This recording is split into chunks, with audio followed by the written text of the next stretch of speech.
Hello hello hello my dear students. आज NDA की इस क्लास में हम एक 11th क्लास का एक टॉपिक डिस्कस करेंगे और उस टॉपिक का जो हेडिंग है वो है सेट। ओके, सो सेट एक ऐसा टॉपिक है जो एक 11th क्लास का स्टार्टिंग में हम देख सकते हैं। एनसीईआरटी में हमें फर्स्ट टॉपिक देखने को मिलता है, बट ये टॉपिक जो है यहाँ से स्टार्ट होता है और ये नंबर ऑफ जितने भी मैथ्स के टॉपिक्स हैं 11 क्लास 11 और 12 से रिलेटेड उन सब में ये इंटरलिंक करता है। तो वेरी इंपॉर्टेंट टॉपिक है।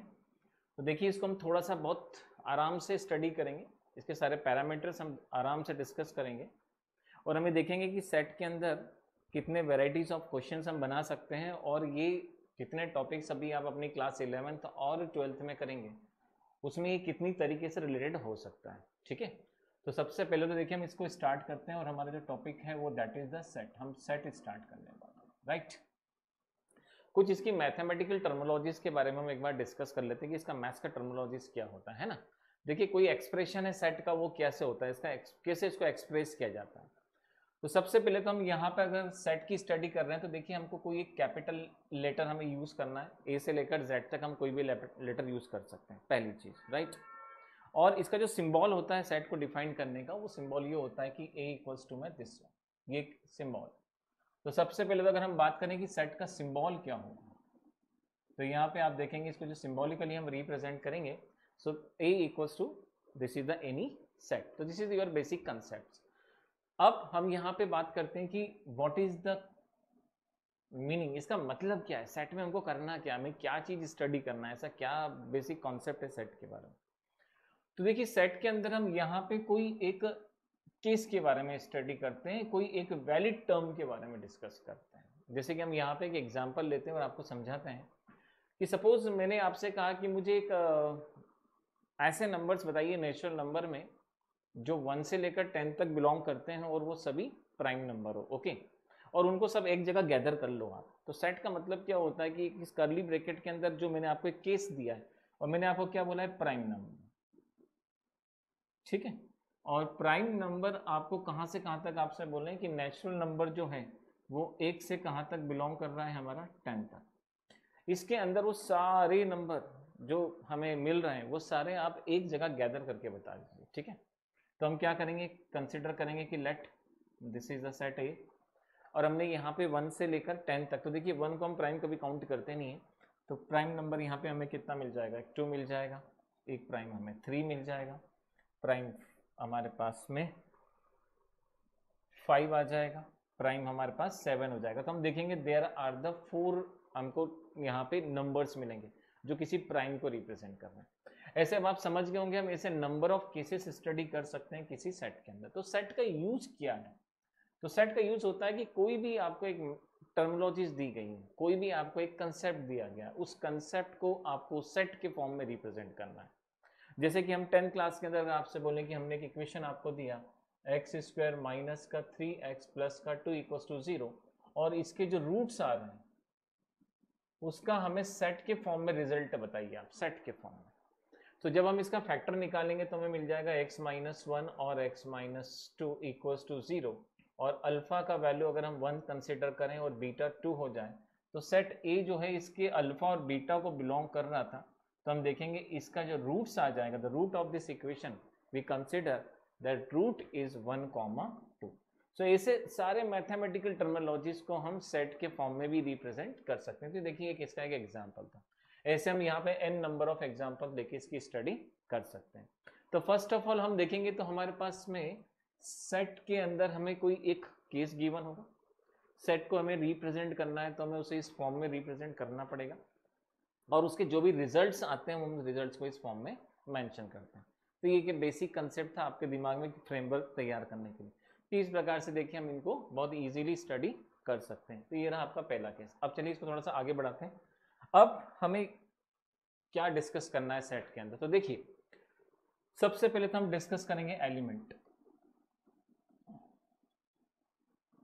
राइट। और एलिमेंट्स के बारे में जब हम बात करते हैं तो इसका मीनिंग क्या होता है, तो अगर हम ध्यान से देखें तो ये जो हमारी जो हमने यहाँ पे डिस्कस करा था, ये जितने भी आप देख रहे हैं नंबर्स, ये सेट ए का एलिमेंट्स कहलाता है। ठीक है, यहाँ पे आप देखेंगे तो ये सेट ए का एलिमेंट्स कहलाते हैं। हम चाहें तो यहाँ पे सेट इसको बी भी लिख सकते थे, आप इसका सेट का लेबलिंग कुछ भी कर सकते हैं, एक ही बात है। तो हम देखेंगे यहाँ पे 2 जो है वो सेट ए को बिलोंग करता है, 3 ए को बिलोंग करता है, 5 ए को बिलोंग करता है, 7 ए को बिलोंग करता है। सिमिलरली सेट बी का एलिमेंट हमारे पास 1 और 2 है। तो हम यहाँ पे जब सिंबल यूज करते हैं एलिमेंट्स का, तो सबसे पहले हम देख लेते हैं कि हम कैसे। तो देखिए यहाँ पे अगर हमारे पास एक सेट ए है तो ये A1, A2, A3 हर एलिमेंट्स के आगे आप यहाँ पे कॉमा अप्लाई करेंगे और इस प्रकार से हम देखते हैं AN तक, यहाँ तक नंबर ऑफ हम क्या मेंशन कर सकते हैं, यहाँ पे एलिमेंट मेंशन कर सकते हैं। अब देखिए हम यहाँ पे देखते हैं कि A1 जो है वो बिलोंग कर रहा है, बिलोंग्स टू ए कर रहा है। तो ये बिलोंग्स टू का जो सिंबल होता है इसको भी मैथमेटिकली रिप्रेजेंट किया जाता है।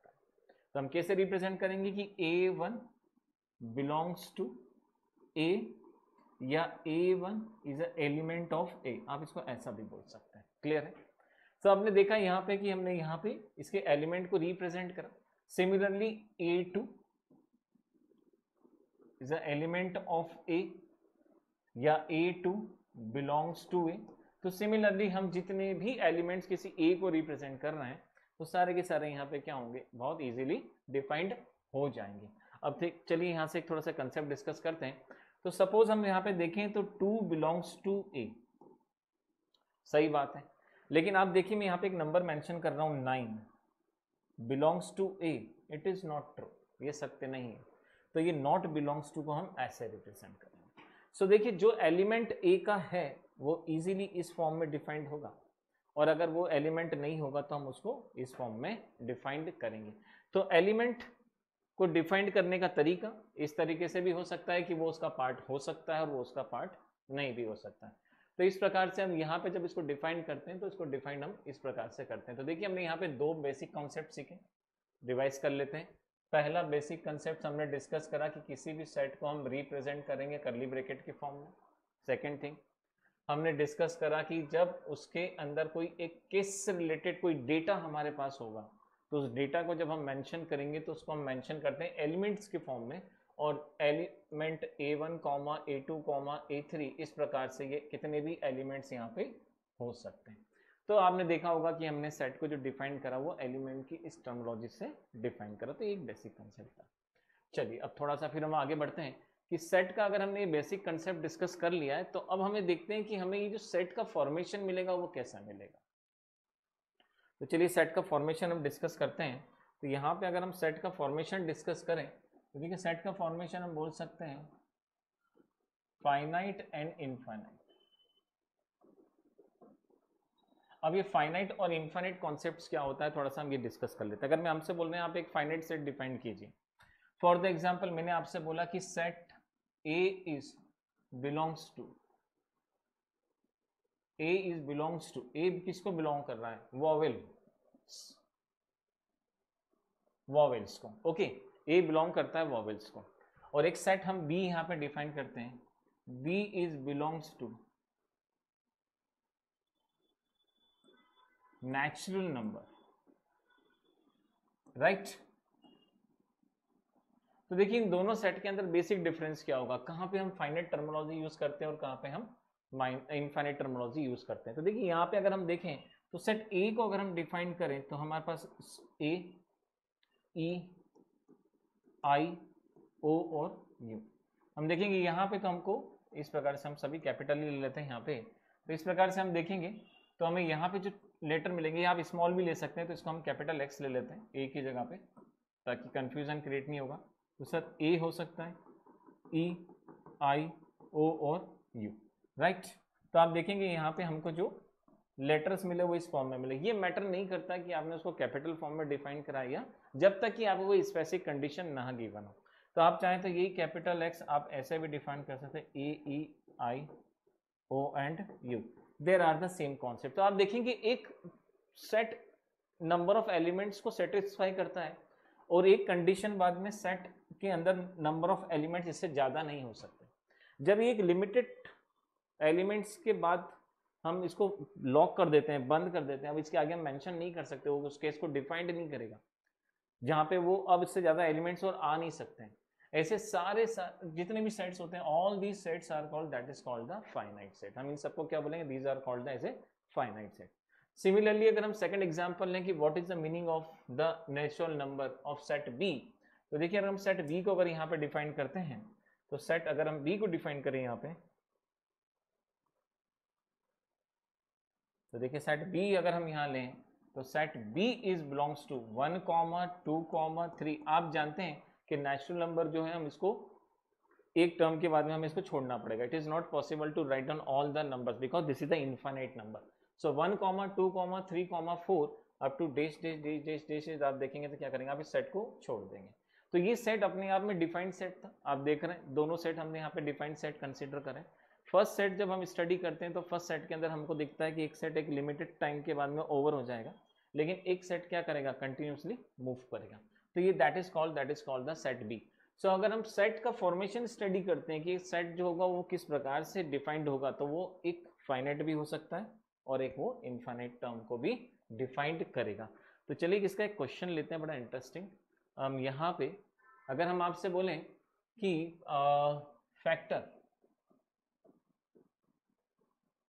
ऑफ 24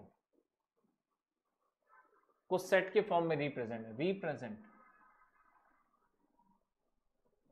इन फॉर्म ऑफ, आप इसे सेट के फॉर्म में रिप्रेजेंट करके बताइए, राइट। तो देखिए आप हमें इसको किस फॉर्म में रिप्रेजेंट करना है, हमको सेट के फॉर्म में रिप्रेजेंट करना है। तो दैट इज द सेट के फॉर्म में हमने इसको रिप्रेजेंट करा, राइट। तो set A is equals to, देखिए 1 जो है वो 24 का फैक्टर होता है, is true. 2 itself a factor of 24, again true.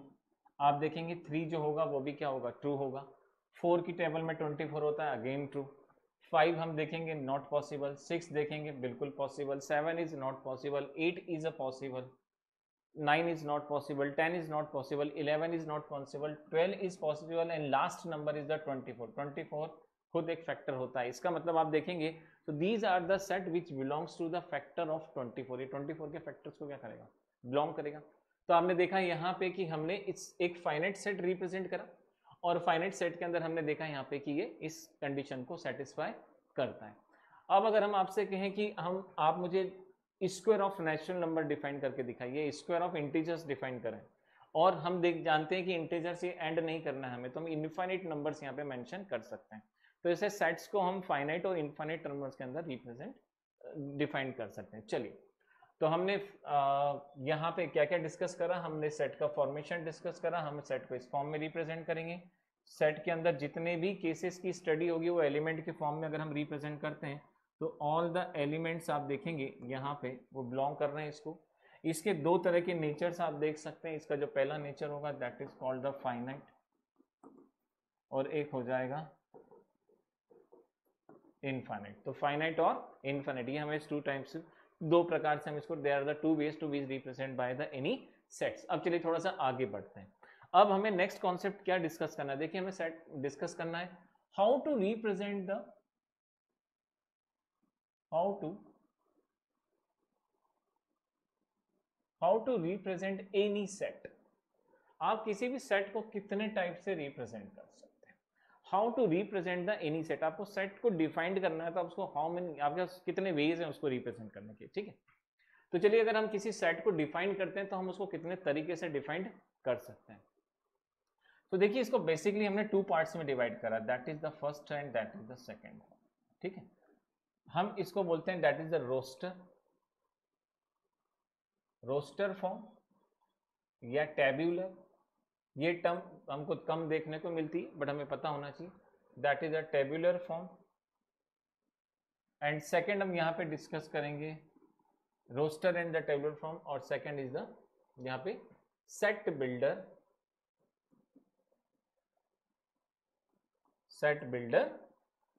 Form. So अगर हम बात करें कि एक सेट को अगर हमें रिप्रेजेंट करना है तो उसके नंबर ऑफ वेज कितने पॉसिबल हैं, कितने वेज हो सकते हैं उसको रिप्रेजेंट करने के। So there are the two types of the ways. हम फर्स्ट वेज डिस्कस करेंगे यहाँ पे roster form, tabular form, and that is called the set builder form. तो देखिए हम यहाँ पे आपको दोनों को डिफाइन करके बताते हैं। सबसे पहले हम बात करते हैं रोस्टर फॉर्म क्या होता है। तो चलिए अगर हम यहाँ पे डिस्कस करें कि what the concept of the roster form here, तो रोस्टर फॉर्म का अगर हम डेफिनेशन डिफाइन करें, the set which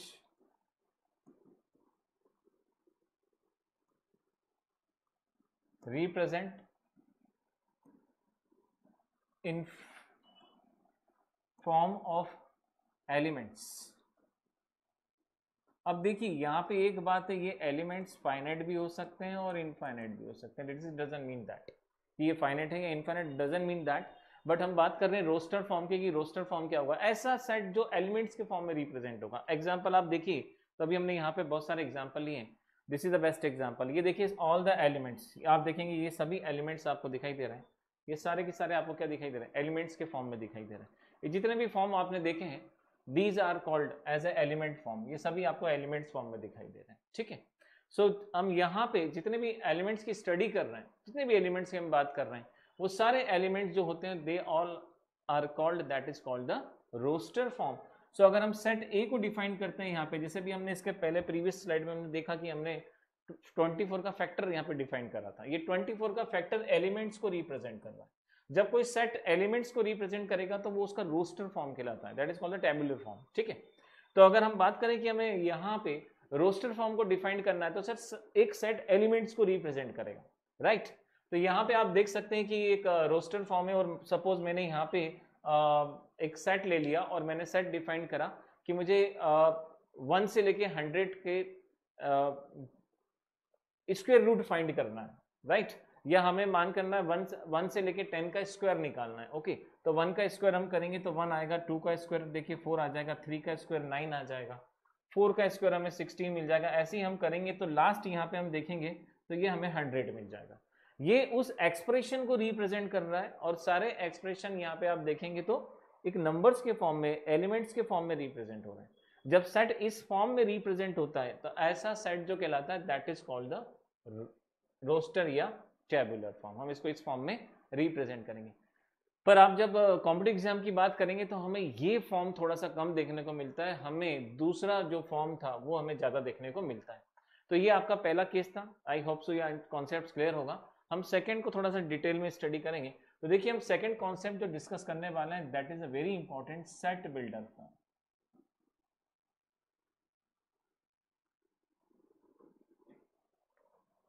that is called set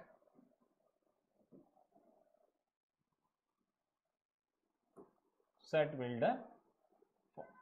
तो हम जो रिप्रेजेंट करेंगे, हम किसको रिप्रेजेंट करेंगे, that is called the set builder form. सबसे पहले तो सेट बिल्डर और रोस्टर में क्या डिफरेंस है। रोस्टर आपने देखा एलिमेंट्स को रिप्रेजेंट करता है, सेट बिल्डर रिप्रेजेंट किसको करेगा, that is called the statement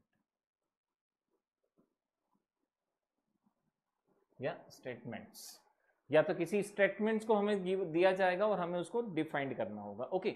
अब चलिए हम इस क्वेश्चन को थोड़ा सा समझने की कोशिश करते हैं कि स्टेटमेंट का मीनिंग क्या होता है। इसके लिए हम सबसे पहले एक काम करते हैं, हम यहाँ पे एक सेट लेते हैं 24 के फैक्टर का, जो कि कौन सा फॉर्म कहलाएगा, that is called the roster form. तो देखिए 24 का जो फैक्टर था अभी हमने मेंशन करा था, एक बार उस क्वेश्चन को फिर से ले लेते हैं ताकि कंसेप्ट आपको बहुत इजीली क्लियर हो जाएगा।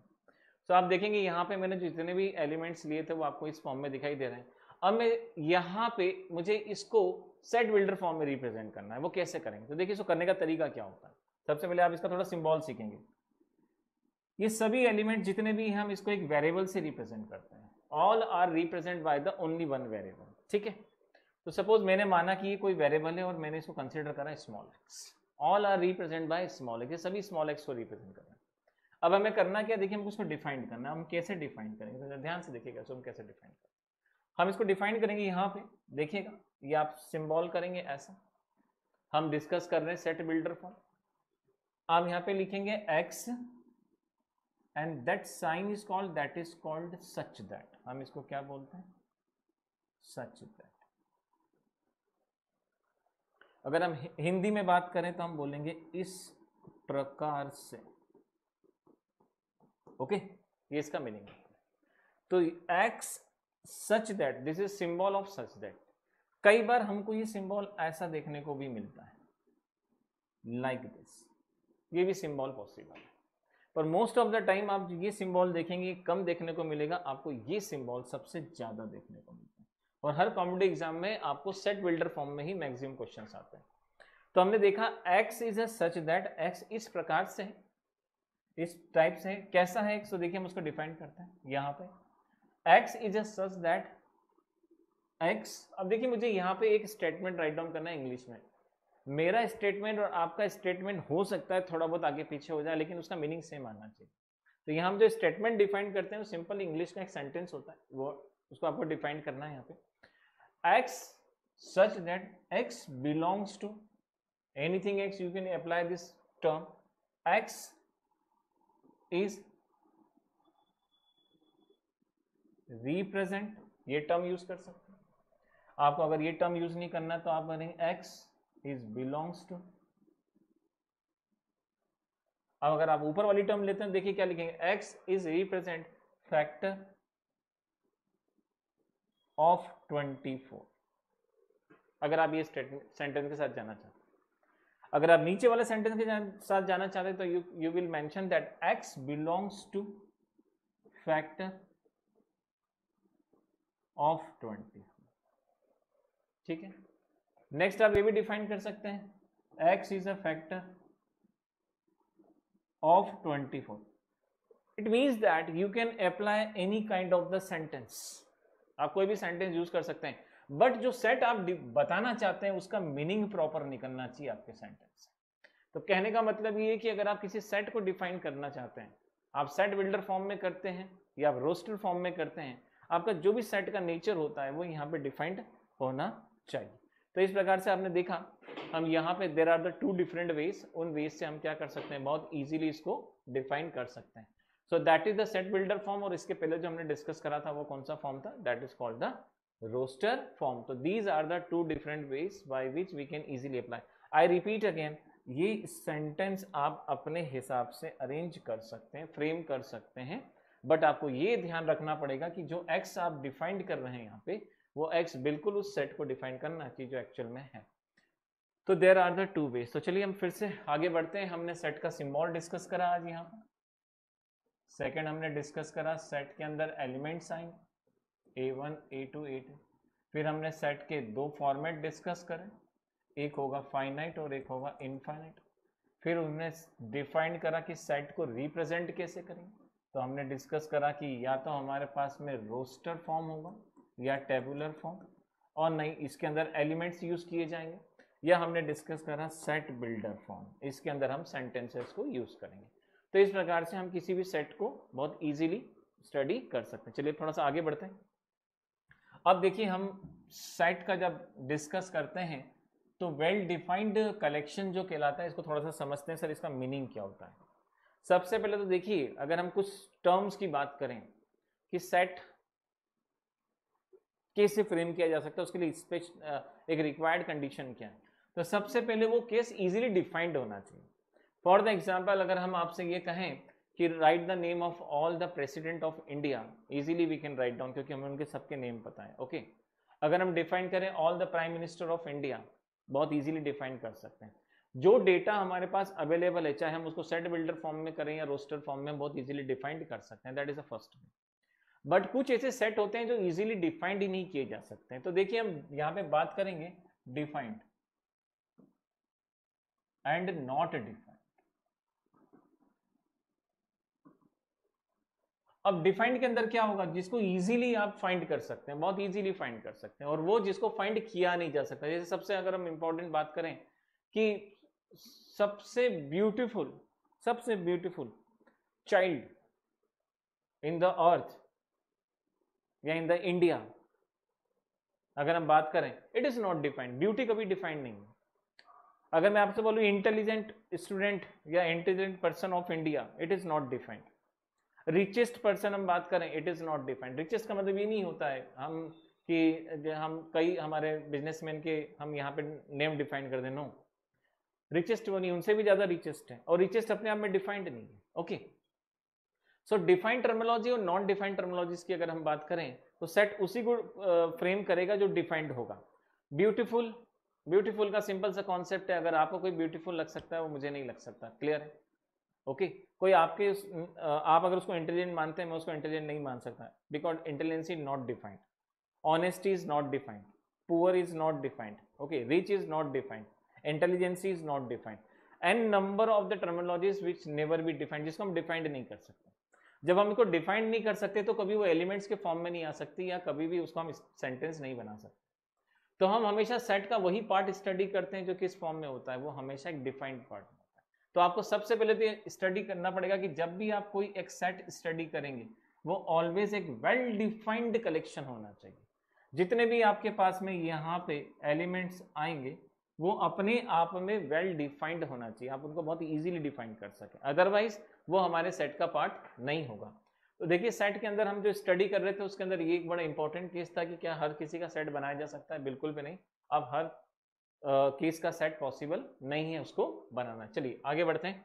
तो यहाँ तक हमने इसको डिस्कस करा। अब हम सेट्स का बेसिक जो पैरामीटर्स होता है हमने सारे डिस्कस कर लिए। अब हम बात करते हैं क्या सर इसका सिंबल और भी कुछ हो सकता है क्या?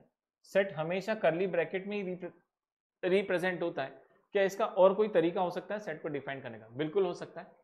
तो यहाँ पे देखिए हम सेट को डिफाइन करेंगे। अभी हमने देखा यहाँ पे कि कर्ली ब्रैकेट हम इस्तेमाल करते हैं, we can use curly bracket, but we have the another concept also, that is called the Venn diagram.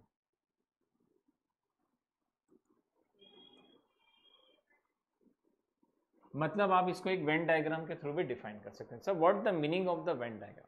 तो वेन डायग्राम में बेसिकली कुछ नहीं होता, आपको एक ओवल शेप, आप चाहें तो एक सर्कल भी ड्रॉ कर सकते हैं, डजंट मीन दैट कि हमेशा वो ओवल ही हो। कोई भी आपको एक क्लोज यहाँ पे एक बाउंड्री को डिफाइन करना है ऑलवेज, राइट? तो ऐसा जो एक्सप्रेशन आप देखेंगे यहाँ पे इस प्रकार से, ये वेन डायग्राम में, वेन डायग्राम में तो सपोज हमारे पास कोई सेट ए है जिसके अंदर सारे लेटर जो हैं ए है, ई है, आई, ओ एंड यू, तो दैट इज द सेट ए। आप चाहे ऐसे लिखें या इसको इस फॉर्म में लिखें, मीनिंग ऐसा एक्सप्रेशन आप देखेंगे that is called the Venn diagram. तो हम जब किसी सेट को डिफाइन करते हैं तो सेट को डिफाइन करने का this is the another way, आप उस सेट को वेन डायग्राम के फॉर्म में भी डिफाइंड कर सकते हैं। सो आपने देखा कि हमने यहाँ पे सेट के 2 फॉर्मेट डिस्कस कर लिए, सेट का फॉर्मेशन डिस्कस कर लिया, उसका रिप्रेजेंटेटिव डिस्कशन कर लिया, और हमने देखा कि सेट कितने टाइप्स के हो सकते हैं। चलिए अब हम थोड़ा सा आगे बढ़ते हैं। अब हम यहाँ पे डिस्कस करेंगे और सबसे पहले हम देखेंगे टाइप्स ऑफ सेट्स, कितने टाइप्स के आपके सेट्स हो सकते हैं। तो देखिए यहाँ पे हम टाइप्स ऑफ सेट डिस्कस कर रहे हैं, राइट? ये हमारा नेक्स्ट हेडिंग है। तो इस प्रकार से हमने 3 हेडिंग डिस्कस कर ली। हमने फर्स्ट हेडिंग डिस्कस करा व्हाट इज द सेट, उसका कॉन्सेप्ट सीखा, उसका कर्ली ब्रैकेट वेन डायग्राम, उसको एक ही कॉन्सेप्ट समझे। सेकंड हमने देखा कि सेट के अंदर फाइनाइट इनफाइनाइट कॉन्सेप्ट होगा। थर्ड हमने देखा वो डिफाइंड होना चाहिए जो भी हमने डिस्कस करा। और सेट को रिप्रेजेंट करने का तरीका क्या होगा? सेट को रिप्रेजेंट करने का तरीका सेट बिल्डर फॉर्म या टेबुलर या रोस्टर फॉर्म होगा। अब हम देख रहे हैं कि सेट कितने टाइप्स से होते हैं। अब हम सेट के टाइप स्टडी करने वाले हैं। ओके, तो अगर हम बात करें कि सेट के कितने टाइप्स होते हैं, तो सबसे पहले हम बात करेंगे यहाँ पे नल सेट के बारे में, वेरी इंपॉर्टेंट। नल सेट, इसका हम एम्प्टी सेट भी बोलते हैं। Okay, that is called the null set, empty set, या एक ग्रीक टर्मिनोलॉजी यूज करती है that is called the PHI, phi set, जिसको हम डिफाइंड करेंगे हमेशा इस symbols, always be represented by this symbol, phi set. So this is the very important, ये कॉम्पिटिटिव एक्सेप्ट बहुत इंपॉर्टेंट है। कॉम्पिटिटिव लेवल पे यहाँ पे कई टाइप के क्वेश्चंस फ्रेम किए जाते हैं। सो हम पहला जो टाइप डिस्कस करेंगे that is null set, empty set या फाई सेट के बारे में। तो चलिए इसको समझते हैं कि सर ये होता क्या है।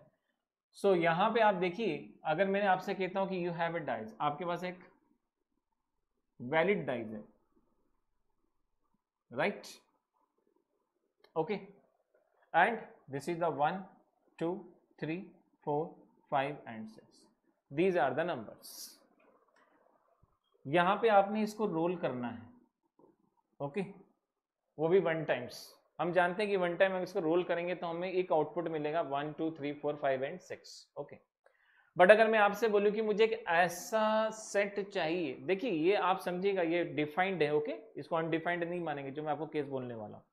मैंने आपसे बोला कि मुझे एक ऐसा सेट चाहिए इस केस से रिलेटेड जिसका आउटपुट जो हो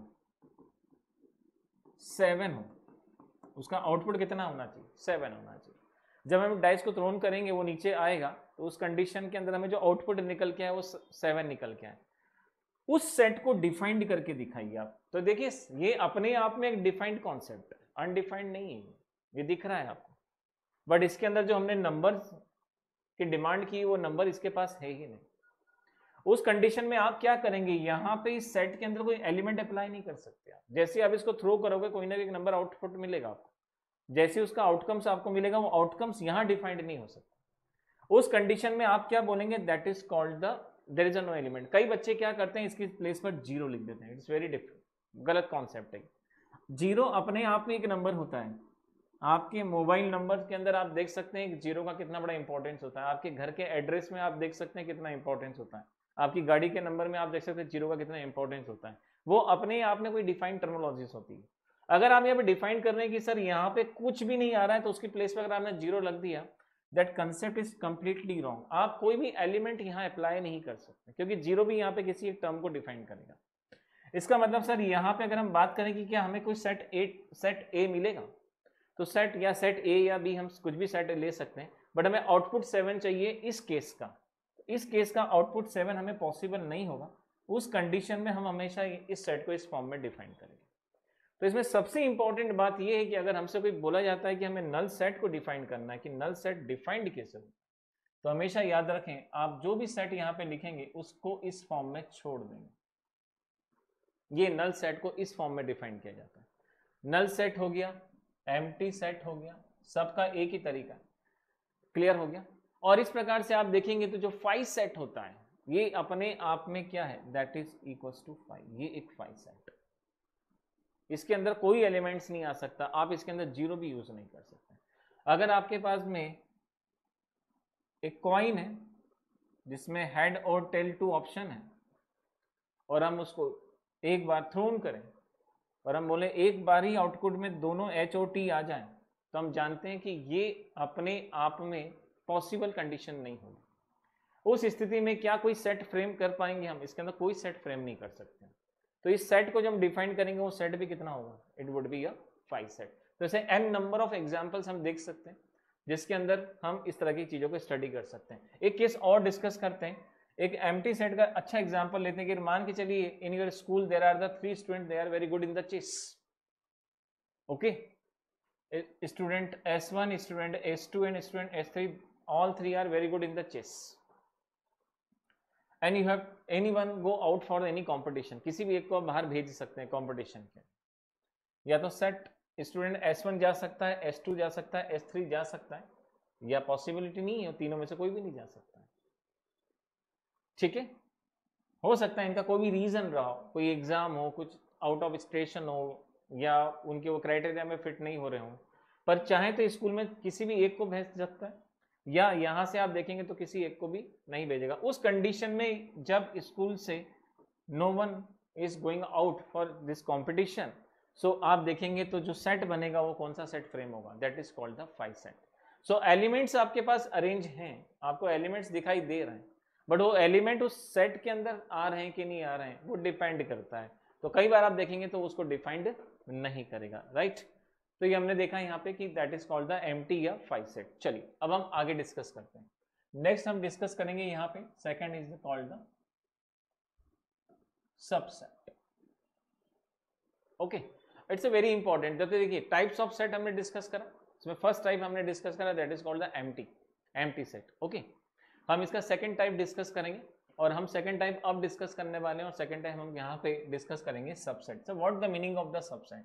तो देखिए इसको समझने के लिए हम यहाँ पे एक सेट लेते हैं, और हमने एक एलिमेंट्स कंसिडर करा 1, 2, 3, 4, 5, 6। This is the any set. आप चाहें तो इसको वेन डायग्राम में भी डिफाइंड कर सकते हैं। तो देखिए हम इसका वेन डायग्राम भी बना सकते हैं। So 1, 2, 3, 4, 5 and 6, there are the 6 elements in this set A. अब चलिए हमको इसके अंदर क्या डिफाइन करना है, हमें यहां से सबसेट का कॉन्सेप्ट सीखना है। What is the meaning of subset. Subset का मीनिंग होता है कि क्या इन एलिमेंट्स को यूज करके और भी सेट पॉसिबल है, और भी सेट बनाए जा सकते हैं। क्लियर है।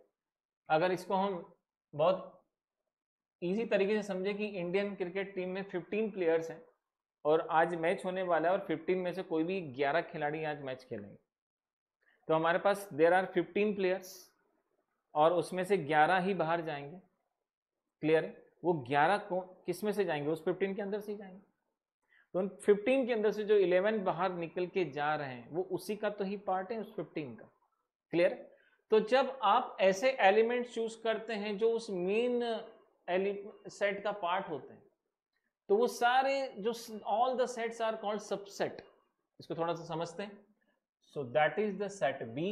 और सपोज मैंने एक एलिमेंट कंसीडर करा, मान लीजिए मैं वन एलिमेंट ही लेता हूं, only one element I can select.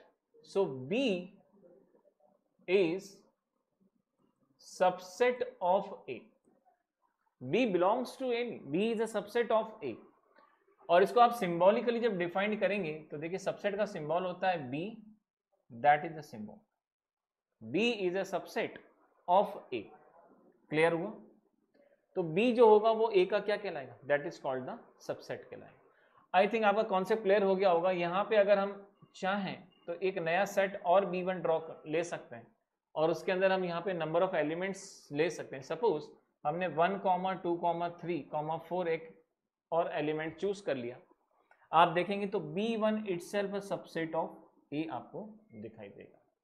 तो आप देखेंगे ध्यान से, सो B subset of A, B1 also subset of A। ऐसे आप यहाँ पे n नंबर ऑफ सबसेट्स क्या कर सकते हैं, इसके अंदर से बाहर निकाल सकते हैं। और आप देखेंगे तो टोटल नंबर ऑफ सबसेट जब हम इसका निकालेंगे तो देखिए कितना बड़ा हमको एक नंबर निकल के आएगा। पर अभी हम सबसेट्स का कॉन्सेप्ट देख रहे थे, तो हम कह सकते हैं we can easily say that B is a subset of A। और इसी में एक कॉन्सेप्ट लगता है super set. Sir super set का मीनिंग क्या होता है? तो A is a super set of B। इसको ऐसे बिलोंग ऐसे डिफाइन करते हैं, A is a super set of B। यहाँ पे जो A जो होगा वो क्या होगा? सुपर सेट होगा किसका? It would be a B। तो आप देखिए B is a subset of A define करेंगे तो सिंबल ऑफ इस प्रकार से यूज करेंगे। A is a super set of B करेंगे तो उसका सिंबल ऑफ कैसे यूज करेंगे? ऐसे। तो ये इसका तरीका होता है इसको डिफाइन करने का। चलिए एक छोटा डेटा लेते हैं और यहाँ पे हम देखते हैं हम कितने सारे सबसेट्स फ्रेम कर सकते हैं। तो हमने देखा, अब हम फाइंड कर रहे हैं नंबर ऑफ या number of subset of any set. किसी भी सेट से रिलेटेड आप कितने नए और सबसेट्स निकाल सकते हैं। ठीक है, चलिए एक बहुत छोटा सा डेटा लेते हैं हम यहाँ पे 1, 2, 3 और हमें फ्रेम करना है कि हम यहाँ से कितने सबसेट्स बना सकते हैं। जरा ध्यान से देखिएगा, अगर हम यहाँ से A1 एक सबसेट लें 1 का, पॉसिबिलिटी है। एक सेट और कंसीडर कर सकते हैं 2, ये भी पॉसिबल है। This is also possible. A4 1, 2 itself possible। A5 1, 3 itself possible। A6 2, 6 itself possible। आप देखेंगे तो A7 यहाँ पे सबसे इंपॉर्टेंट, क्या ये पूरे एलिमेंट्स दोबारा से लिए जा सकते हैं? बिल्कुल लिए जा सकते हैं, 100%। एग्जाम्पल मैं आपको बताता हूँ। आप अगर क्लास 11th में मैथमेटिक्स के स्टूडेंट हैं और आप PCM के स्टूडेंट हैं और अभी इस क्लास में मान लेते हैं 100 स्टूडेंट्स हैं जो मैथ्स क्लास अटेंड कर रहे हैं और इसके बाद फिजिक्स का लेक्चर होने वाला है और उस फिजिक्स के अंदर आप देखेंगे तो वही 100 स्टूडेंट फिजिक्स का लेक्चर अटेंड करेंगे। अब आप देखेंगे तो यहाँ पे एलिमेंट्स सेट फर्स्ट में मैथमेटिक्स में 100 स्टूडेंट थे, सेम आपने देखा वही 100 फिजिक्स के अंदर आ रहा है। ठीक है, तो फिजिक्स अपने आप में एक सेट है, मैथमेटिक्स अपने आप में एक सेट है, लेकिन वही एलिमेंट दोबारा से रिपीट हो रहा है। तो उसी प्रकार से हम देखेंगे तो क्या सारे एलिमेंट सर एक बार और रिपीट किए जा सकते हैं? बिल्कुल, वो एक बार और रिपीट किया जा सकता है, सारे एलिमेंट आप दोबारा ले सकते हैं। तो यहाँ पे आप देखेंगे तो 1, 2, 3 भी पॉसिबल। बट एक केस जो हम नहीं सोच पाते हैं कि सर क्या पॉसिबल है कि हम कोई भी एलिमेंट ना लें? It is also possible, possibility है। इसका मतलब in every set there is a 5 set, हर सेट के अंदर एक 5 सेट होता है। तो आप बहुत इजीली काउंट करेंगे तो 1, 2, 3, 4, 5, 6, 7, 8 there are the 8 elements, sorry 8 subsets are the possible. A1 itself a subset of A, A2 subset of A3 itself A, similarly A4, A5, A6, A7 और A8। आप देखेंगे तो यहाँ पे 5 है जो डिफाइंड नहीं, दिख नहीं रहा है, पर वो है, एग्जिस्ट करता है, क्योंकि उन तीनों में से कुछ भी ना लिया जाए वो भी उसी के अंदर से ही आएगा, पॉसिबिलिटी है। तो हम देखेंगे यहाँ पे अगर हम बात करें कि हम टोटल कितने नंबर ऑफ सेट्स निकाल सकते हैं, तो टोटल नंबर ऑफ सेट देखिए यहाँ पे निकल के आ जाएगा 8। क्लियर है? हम एक एग्जांपल और लेते हैं, फिर हम इसका एक फॉर्मूला डिस्कस करेंगे।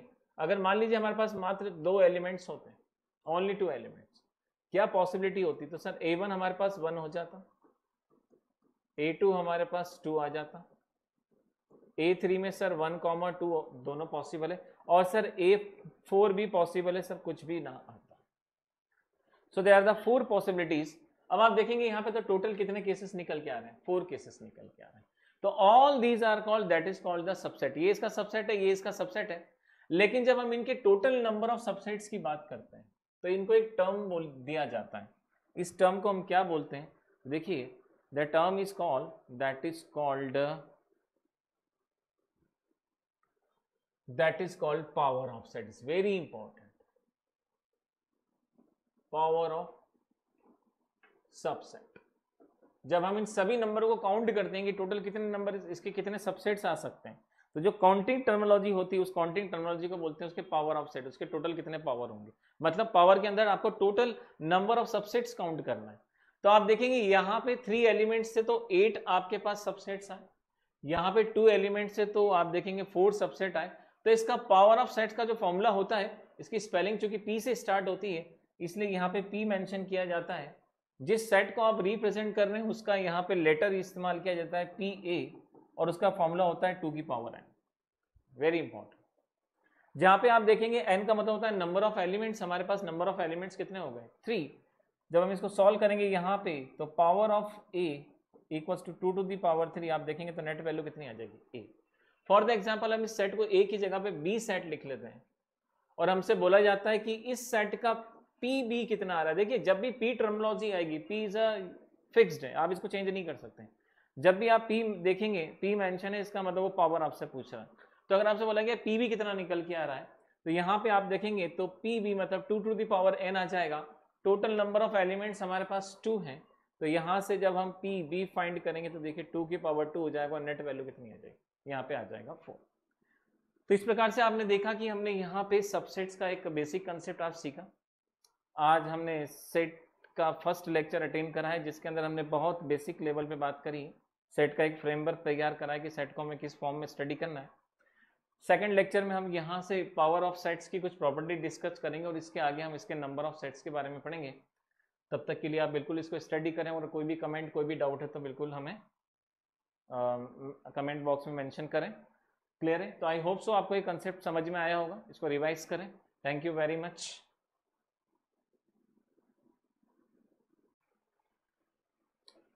सो हेलो डियर स्टूडेंट्स, एनडी की इस क्लास में वेलकम टू ऑल।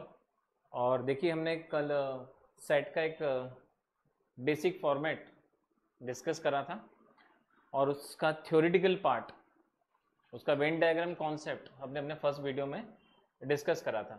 आज उसी सेट थ्योरी को हम थोड़ा सा और आगे बढ़ा के हम इसके कुछ बेसिक कंसेप्ट आज दोबारा से डिस्कस करेंगे। सो चलिए, सेकंड पार्ट में हमें करना क्या है, तो फर्स्ट लेक्चर में हमने सेट का basic concept, set builder form, roster form, Venn diagram, ये बेसिक हमने डिस्कस करा।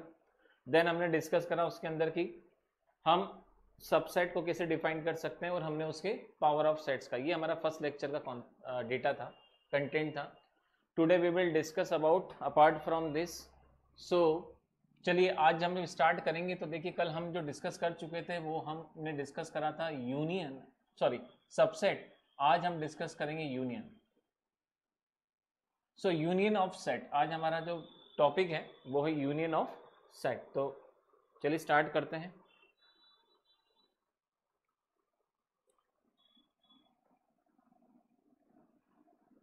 यूनियन ऑफ सेट, आज हम इसके बारे में डिस्कस करेंगे। यूनियन ऑफ सेट के बारे में हम क्या डिस्कस कर सकते हैं? First of all, we have a one set, there element is a 1, 2, 3। Clear है? and this is any finite set, and we have the another set which coordinate is a B, C and D. There are the 4 elements in set B. तो इसका cardinal 3 का, इसका cardinal 4 का। And this is the finite and this is the finite, जो हम अपने first lecture में discuss कर चुके हैं। अब देखिए हमें करना क्या है, यूनियन। यूनियन का मतलब होता है जैसे हम ऐड करते हैं टू वैल्यूज को, ऐसे ही हम यहाँ पे सेट को भी एक एडिशन में लेकर एक नया सेट बना सकते हैं, ठीक है। So A and B are there are the two sets and we want the operation on the union. तो यूनियन का मीनिंग यही होता है कि आप इसको एक नए सेट के फॉर्म में कन्वर्ट कर दीजिए। So A union B, right. अब अगर इसका हम सिंबल देखें तो A union and this is the B, this is the symbol of this.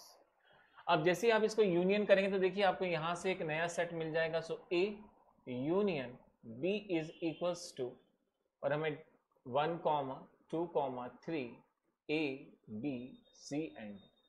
सो आप देखेंगे आपके पास में एक नया सेट जनरेट हो जाएगा। So A union B is defined 1, 2, 3 small A, small B, small C and small D. तो आप देख सकते हैं यहाँ पे आपको एक नया कंटेंट मिल गया। और हम देखें तो इसके पास 3 एलिमेंट्स है और इसके पास 4 एलिमेंट्स है, तो आप देखेंगे आपको एक नया सेट मिल जाएगा। क्लियर है। अब देखिए जब यहाँ पे हम यूनियन डिस्कस करते हैं तो इसके हम कुछ बेसिक फॉर्मेट भी स्टडी करेंगे। अभी आप देखेंगे सेट ए और सेट बी के अंदर सभी एलिमेंट्स डिफरेंट है, कोई भी एलिमेंट कॉमन नहीं है, और इससे मिलके हमें टोटल दोनों सेट के सभी एलिमेंट्स हमें एक सेट के अंदर मिल जाए। बट हम जब सेकंड प्रॉपर्टी डिस्कस करेंगे उसके बाद हम दोबारा से यूनियन देखेंगे और फिर से हम देखेंगे यूनियन के अंदर क्या सभी एलिमेंट्स उतने ही आते हैं या इसके एलिमेंट्स में भी चेंज आता है।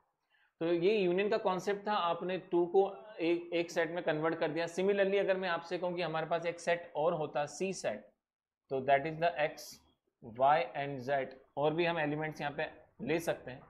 तो उस कंडीशन में हमें A union B union C का एक नया सेट मिल जाएगा जिसमें हम सभी एलिमेंट्स को यहाँ पे पुट कर देंगे, तो एक डिफरेंट काइंड का हमें एक सेट मिल जाएगा। सो अगर आप यूनियन की बात करते हैं तो देखिए यूनियन को हम जब सेट के फॉर्म में डिफाइन करते हैं तो हम उसको डिफाइन करते हैं। अब यहाँ पे आपने देखा हमारे पास सेट ए है, यहाँ पे सेट बी है, यहाँ पे सेट सी है, हमारे पास सेट डी भी पॉसिबल था, सेट ई भी पॉसिबल। इसका मतलब एन नंबर ऑफ सेट्स को एक सेट में कन्वर्ट कर सकते हैं। तो अगर हम देखें कि इसको हम डिफाइंड कैसे करते हैं किसी यूनियन को, अगर हमें सारे सेट्स को उसके अंदर एक ही सेट में कन्वर्ट करना हो तो देखिए इसको डिफाइन करने का तरीका होता है that is a symbol of U. हम यहाँ पे एक ए आई, ठीक है, I is represent from 1 to n। इसका मीनिंग क्या होता है, देखिए that is a U, U मतलब यूनियन। जब हम आई के प्लेस पर 1 रखेंगे तो देखिए हमें क्या मिल जाएगा यहाँ से A1। हमें यूनियन करना है, सपोज हमें दे रखा है already we have data I from 1 से 3 and this is the A I. So what the meaning of this statement, तो इस स्टेटमेंट का मीनिंग हो जाएगा यहाँ पे कि जब हम 1 पुट करेंगे तो A1 यूनियन, आपको 1 से 3 तक मूव करना है A2 यूनियन, और देखिए यहाँ से आपको मिल जाएगा A3। तो आप देखेंगे A1 union A2 union A3, और इस प्रकार से हम देखेंगे तो हम n नंबर ऑफ किसी भी सेट्स का यहाँ पे यूनियन बना सकते हैं। तो सिमिलरली आपको जो यूनियन का फॉर्मूला पता होना चाहिए, हमारे पास ये यूनियन का फॉर्मूला है, by this we can union n number of the sets. और अभी आप देखेंगे तो यहाँ पे हमने 3 सेट्स का एग्जाम्पल लिया और 3 सेट्स में सभी एलिमेंट्स हमें डिफरेंट दिख रहे हैं। बट अभी हम जो एग्जाम्पल लेंगे इसके बाद में उसमें कुछ एलिमेंट्स कॉमन भी आ सकते हैं, लेकिन उसको स्टडी करने से पहले हम थोड़ा सा इसका एक नेक्स्ट फॉर्मेट डिस्कस कर लेते हैं। तो चलिए इसका हम डिफरेंट एक फॉर्मेट और स्टडी करते हैं यहाँ पे। अब आप देखिए सेकंड केस हम कर रहे हैं इंटरसेक्शन, इंटरसेक्शन या intersection of 2 sets, intersection of 2 sets. So अभी आपने देखा इसके पहले कि यहाँ पे सभी एलिमेंट्स आप देखेंगे all elements are the different, कोई भी एलिमेंट किसी का कॉमन नहीं आ रहा है। अब हम एक ऐसा सेट लेते हैं और फिर हम इंटरसेक्शन का मीनिंग समझते हैं होता क्या है। तो सपोज हमारे पास एक सेट है, that is set is called A set, and here 1, 2, 3, 4 there are the 4 elements in set A। Similarly set B containing 3, 4, 5, 6, 7. So you can easily see that there are the 3 and 4 element common in both the set A and B.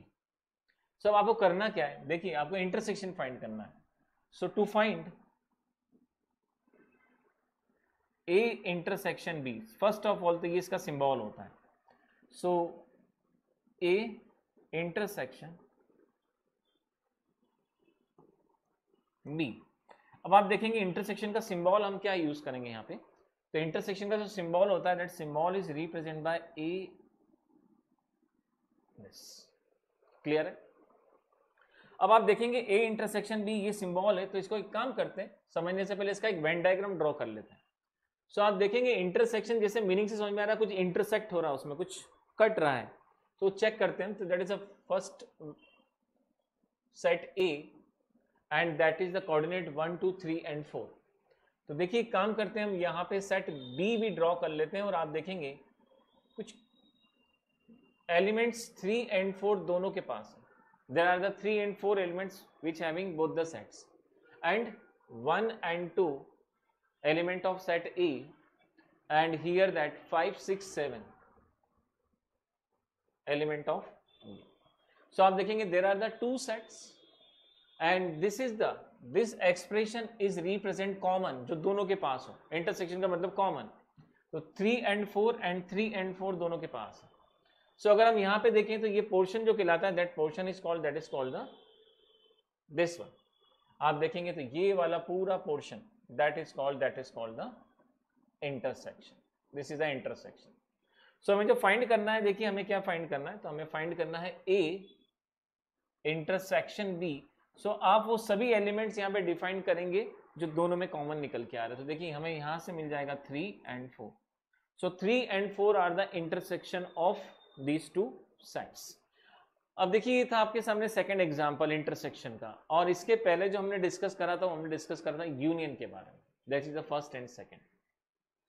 अगर हम देखें ध्यान से, तो अगर हमें A और B there are the 2 sets, हम इसको यहां से हटा देते हैं सी को, and A and B are the 2 sets, और A and B are 2 sets का अगर हम डायग्राम ड्रॉ करें, तो this is the set A which content 1 2 and 3 and this is the set B. आप देख सकते हैं there is no common in both the set, इसमें कुछ भी कॉमन नहीं। Then A B C and D. So अगर हम यहाँ पे ए इंटरसेक्शन बी फाइंड करेंगे, तो देखिए आपको इंटरसेक्शन मिलेगा ही नहीं। जब आपको इंटरसेक्शन नहीं मिलेगा तो आप इसका जो सेट निकालना चाहते हो, सेट में कोई एलिमेंट नहीं आएगा। तो उस कंडीशन में हम यहाँ पे क्या लिखेंगे, that is called the phi set या एम्प्टी सेट, हमें कुछ भी नहीं मिलेगा। जो आप देख रहे हैं यहाँ पे कि इसके पास कोई इंटरसेक्शन नहीं था, ये 5 सेट था, इसलिए कुछ कॉमन नहीं आया। इसलिए आपने जब इसको ऐड करा तो आपको टोटल सभी एलिमेंट्स ए और बी यूनियन फॉर्म में दिखाई दे रहे हैं। बट जब हम यहाँ पे इस कंडीशन में हमसे इसका यूनियन फाइंड करने को बोला जाएगा, तो आप देखते हैं यहाँ पे 3 and 4 हमको यहाँ पे कॉमन कंटेंट दिखाई दे रहा है। 3 and 4 वो स्टूडेंट हैं जो they are very good in football, and 3 and और ये फुटबॉल को रिप्रेजेंट करता है सेट ए, और सेट बी हॉकी को रिप्रेजेंट करता है। And 3 and 4 are very good in football and 3 and 4 are very good in hockey। So अगर हम इन सभी स्पोर्ट्स पर्सन का अगर हमें एक सेट के अंदर हमें यूनियन करना होगा, तो हमने इसके पहले सीखा, लेकिन हमें देखना है कि इनमें से दोनों गेम जो खेल सकते हो बच्चे वो क्या है, तो दैट इज 3 and 4। सो उस कंडीशन में आप देखेंगे तो ये इंटरसेक्शन आ जाएगा। बट हमें बोला जाए कि इसका यूनियन निकाला जाए, तो आप देखते हैं 3 and 4 दोनों एलिमेंट हैं तो सेम ही, ये बार बार तो रिपीट नहीं हो रहा है, इनके कैरेक्टर अलग अलग हैं। इसका कैरेक्टर फुटबॉल का है तो इसका कैरेक्टर हॉकी का है, बाकी पर्सन सेम है। तो जब हम यहाँ पे ए यूनियन बी फाइंड करेंगे, तो देखिए उसमें क्या चेंज आ जाएगा। आप देखिए 1 2 3 and 4 आपको ये पूरा डेटा सेट ए दिखाई देगा, तो 1 2 3 and 4। बट आप जब यूनियन फाइंड करेंगे तो already you have taken these 2 numbers.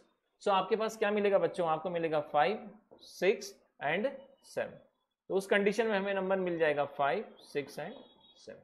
तो आप देखेंगे यहाँ पे आपका जो यूनियन निकल के आएगा, उसका जो डेटा निकल के आएगा उस कंपेयर में नहीं आएगा जो पहले का डेटा आ रहा था। पहले सभी एलिमेंट्स डिफरेंट थे, इसलिए टोटल आप देखेंगे तो नंबर ऑफ एलिमेंट्स ज्यादा थे। यहाँ पे नंबर ऑफ एलिमेंट्स उसके कंपेयर में क्या है, कम है।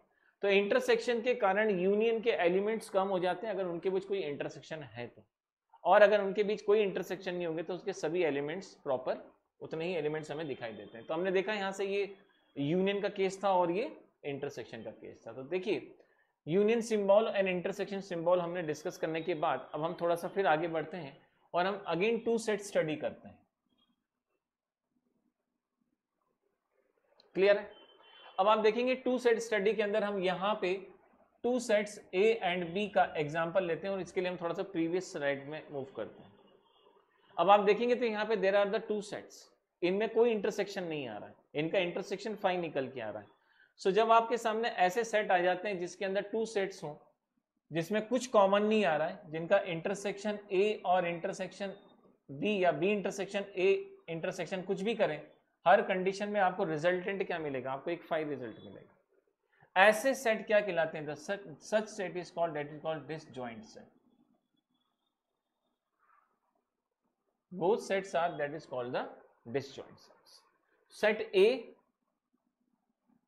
this is the Venn diagram. Set B, again this is the Venn diagram. And A intersection B is equals to 5. इसका मतलब both the set will be disjoint set. इनमें कोई element common नहीं होगा।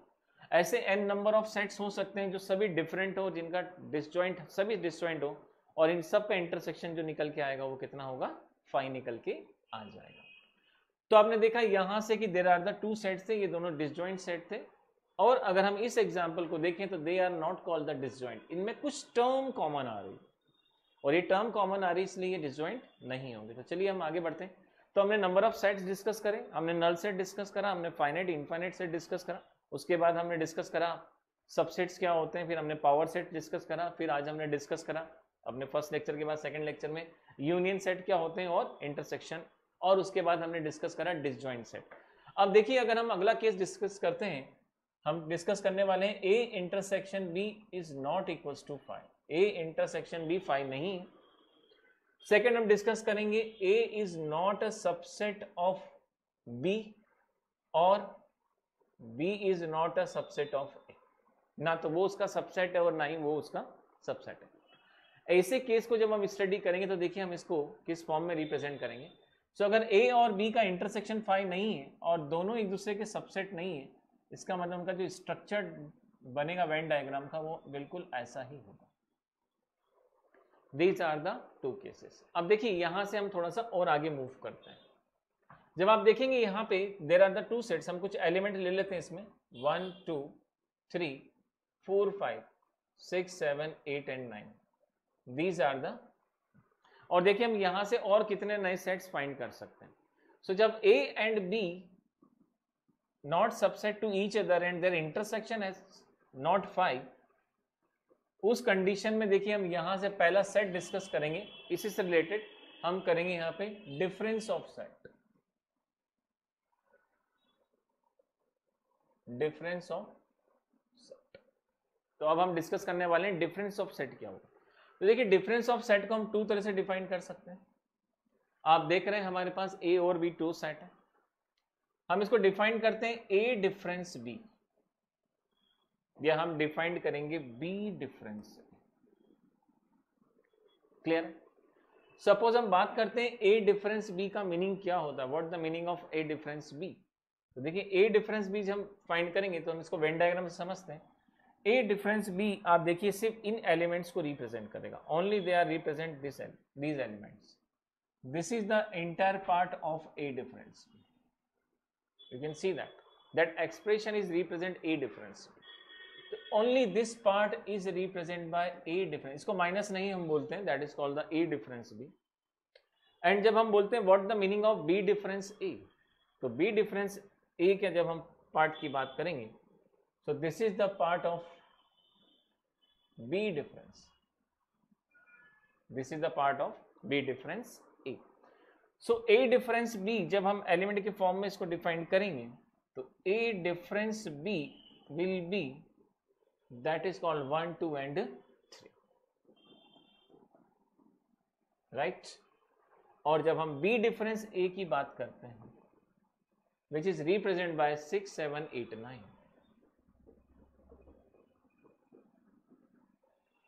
क्लियर हो गया? तो आप देखेंगे यहां पे जो इंटरसेक्शन पार्ट था वो दोनों का रिमूव हो गया उस कंडीशन में जब हमें ए डिफरेंस भी मिला, दैट इज द 1 2 3, और ये जो हमें डिफरेंस निकल के आ रहा है that is called the B difference A. So यहाँ पे इंटरसेक्शन को छोड़ के हमें जो ये सेट मिलेगा वो, अब देखिए इनके अंदर बहुत सारी प्रॉपर्टीज होती हैं। जब हम अपना नेक्स्ट वीडियो बनाएंगे, जब हम इसमें सारी प्रॉपर्टी डिस्कस करेंगे, अभी हम नंबर ऑफ सेट स्टडी कर रहे हैं कि नंबर ऑफ सेट्स कितने टाइप्स के हो सकते हैं। तो देखिए ये भी एक सेट है, अगर आपसे ए डिफरेंस भी सेट बोलेंगे तो या बी डिफरेंस भी आपको ऐसे फाइंड करना होगा। चलिए नेक्स्ट स्लाइड में मूव करते हैं। अब हम नेक्स्ट डिस्कस करने वाले हैं सिमेट्रिकल डिफरेंस।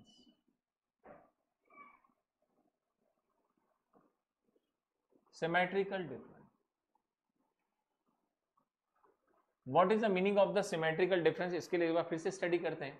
सपोज हमने यहाँ पे केस लिया, अब देखिए सिमेट्रिकल डिफरेंस में अभी हम जितने भी एग्जांपल ले रहे हैं उसमें हम कुछ इंटरसेक्शन लगा रहे हैं। Suppose this is set A, intersection B हमने बोला फाई नहीं है, A is not a subset of B and B is not a subset of A, दोनों एक दूसरे के सबसेट नहीं है। अब देखिए सिमेट्रिकल डिफरेंस का मीनिंग क्या होता है। तो suppose this is a geometry of या diagram of first set A and this is the diagram of set B. So there are the two sets A and B, ठीक है, and here some elements 3 4 5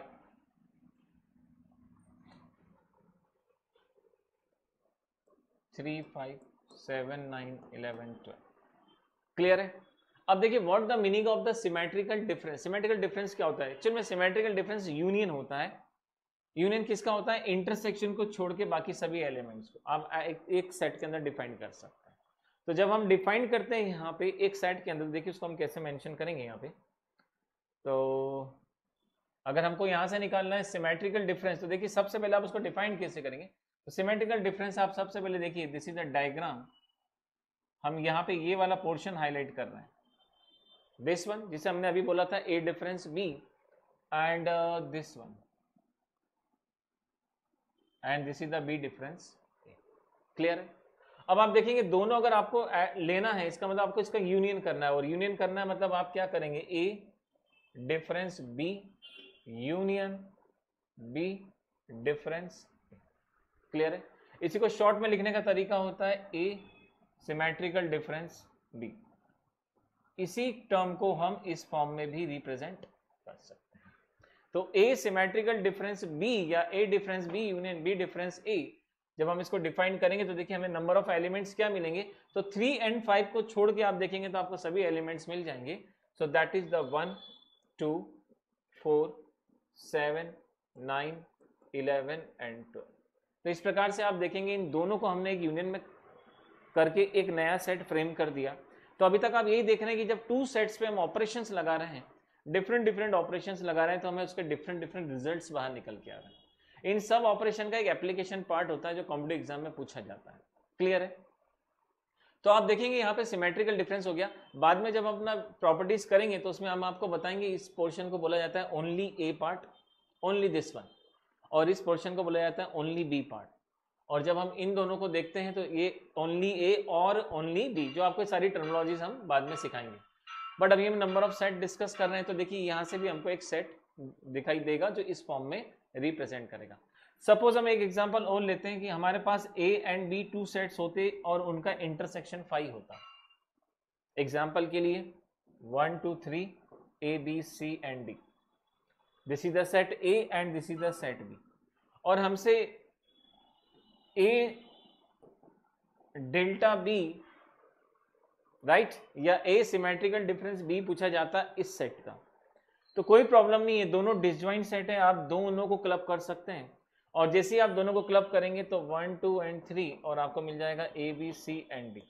कहने का मतलब ये कि जब आपने इसको यूनियन करा तो ऑब्जेक्ट आपको पूरा सेट निकल के आ जाएगा। जब इनमें कोई इंटरसेक्शन कॉमन नहीं होता है तो उस विदाउट इंटरसेक्शन को छोड़ के आप देखेंगे तो आपको कंप्लीट डेटा यहाँ पे डिफाइंड हो जाएगा। तो ऐसे हम इसको फाइंड कर सकते हैं, देखिए। और सिमेट्रिकल डिफरेंस जब हम इसको फाइंड करते हैं तो हमें कुछ इंटरसेक्शन भी मिल सकता है और कुछ इंटरसेक्शन नहीं मिल सकता। हम यहाँ पे एक कॉन्सेप्ट और डिस्कस कर सकते हैं, उसको हम यहाँ पे ले लेते हैं कि suppose A is a subset of B होता, मान लेते हैं ए क्या है, बी का सबसेट है। तो देखिए इसका सिमेट्रिकल डिफरेंस हम कैसे बनाएंगे। तो that is A is a subset of B, तो that is a set B and that is a set A. हम यहाँ पे एक सेट ए ले लेते हैं and that is set A, right. और इसके अंदर हम कुछ एलिमेंट्स पुट कर लेते हैं। यहाँ पे हमने कुछ एलिमेंट रखे 1 2 एंड 3 4 एंड 5। तो देखिए सेट बी है और अंदर सेट ए। आप देख सकते हैं ए जो है वो सबसेट है किसका, बी का, और हमसे फाइंड करने को बोला गया है कि चलिए फाइंड करिए ए डिफरेंस बी निकाल के दिखाइए। अब हम जानते हैं इनमें इंटरसेक्शन नहीं है, आप गौर से देखिए, क्लियर है, क्या इसका ए डिफरेंस बी पॉसिबल है? अब आप देखिए यहाँ पे अगर हम इस एग्जाम्पल को स्टडी करें तो आपको नंबर ऑफ क्वेश्चंस यहाँ पे देखने को मिल जाएंगे। अब आप जानते हैं ए जो है उसका सबसेट है और ए डिफरेंस बी के अंदर हम वो एलिमेंट लेते हैं, सारे के सारे एलिमेंट्स लेते हैं जिसके अंदर कॉमन टर्मिनोलॉजीज नहीं आती। तो जब आप इसका ए डिफरेंस बी निकालेंगे उस कंडीशन में आपको सिर्फ 5 सेट मिलेगा और आपको कुछ भी नहीं मिलेगा, कुछ भी नहीं मिलना आपको उसके अंदर, क्योंकि ए एलिमेंट के पास 1 2 3 एलिमेंट्स है, बी उसके सुपर सबसेट है उसका, ए उसके अंदर है। अब आपको ऐसे एलिमेंट चाहिए जो बी के पास ना हो, उस कंडीशन में हम देखेंगे तो यहाँ पे हमें कितना निकल के आ जाएगा, तो हम देखेंगे यहाँ पे हमें कुछ नहीं मिलेगा। क्लियर हो गया? चलिए आगे बढ़ते हैं, नेक्स्ट कॉन्सेप्ट डिस्कस करते हैं। तो आपने देखा कि हमने यहाँ पे सिमेट्रिकल डिफरेंस निकाला और हमें सिमेट्रिकल डिफरेंस इस फॉर्म में निकल के आया। अब हम इसके एक स्टेप और आगे बढ़ते हैं। अब हम नेक्स्ट डिस्कस करने वाले हैं कॉम्प्लीमेंट।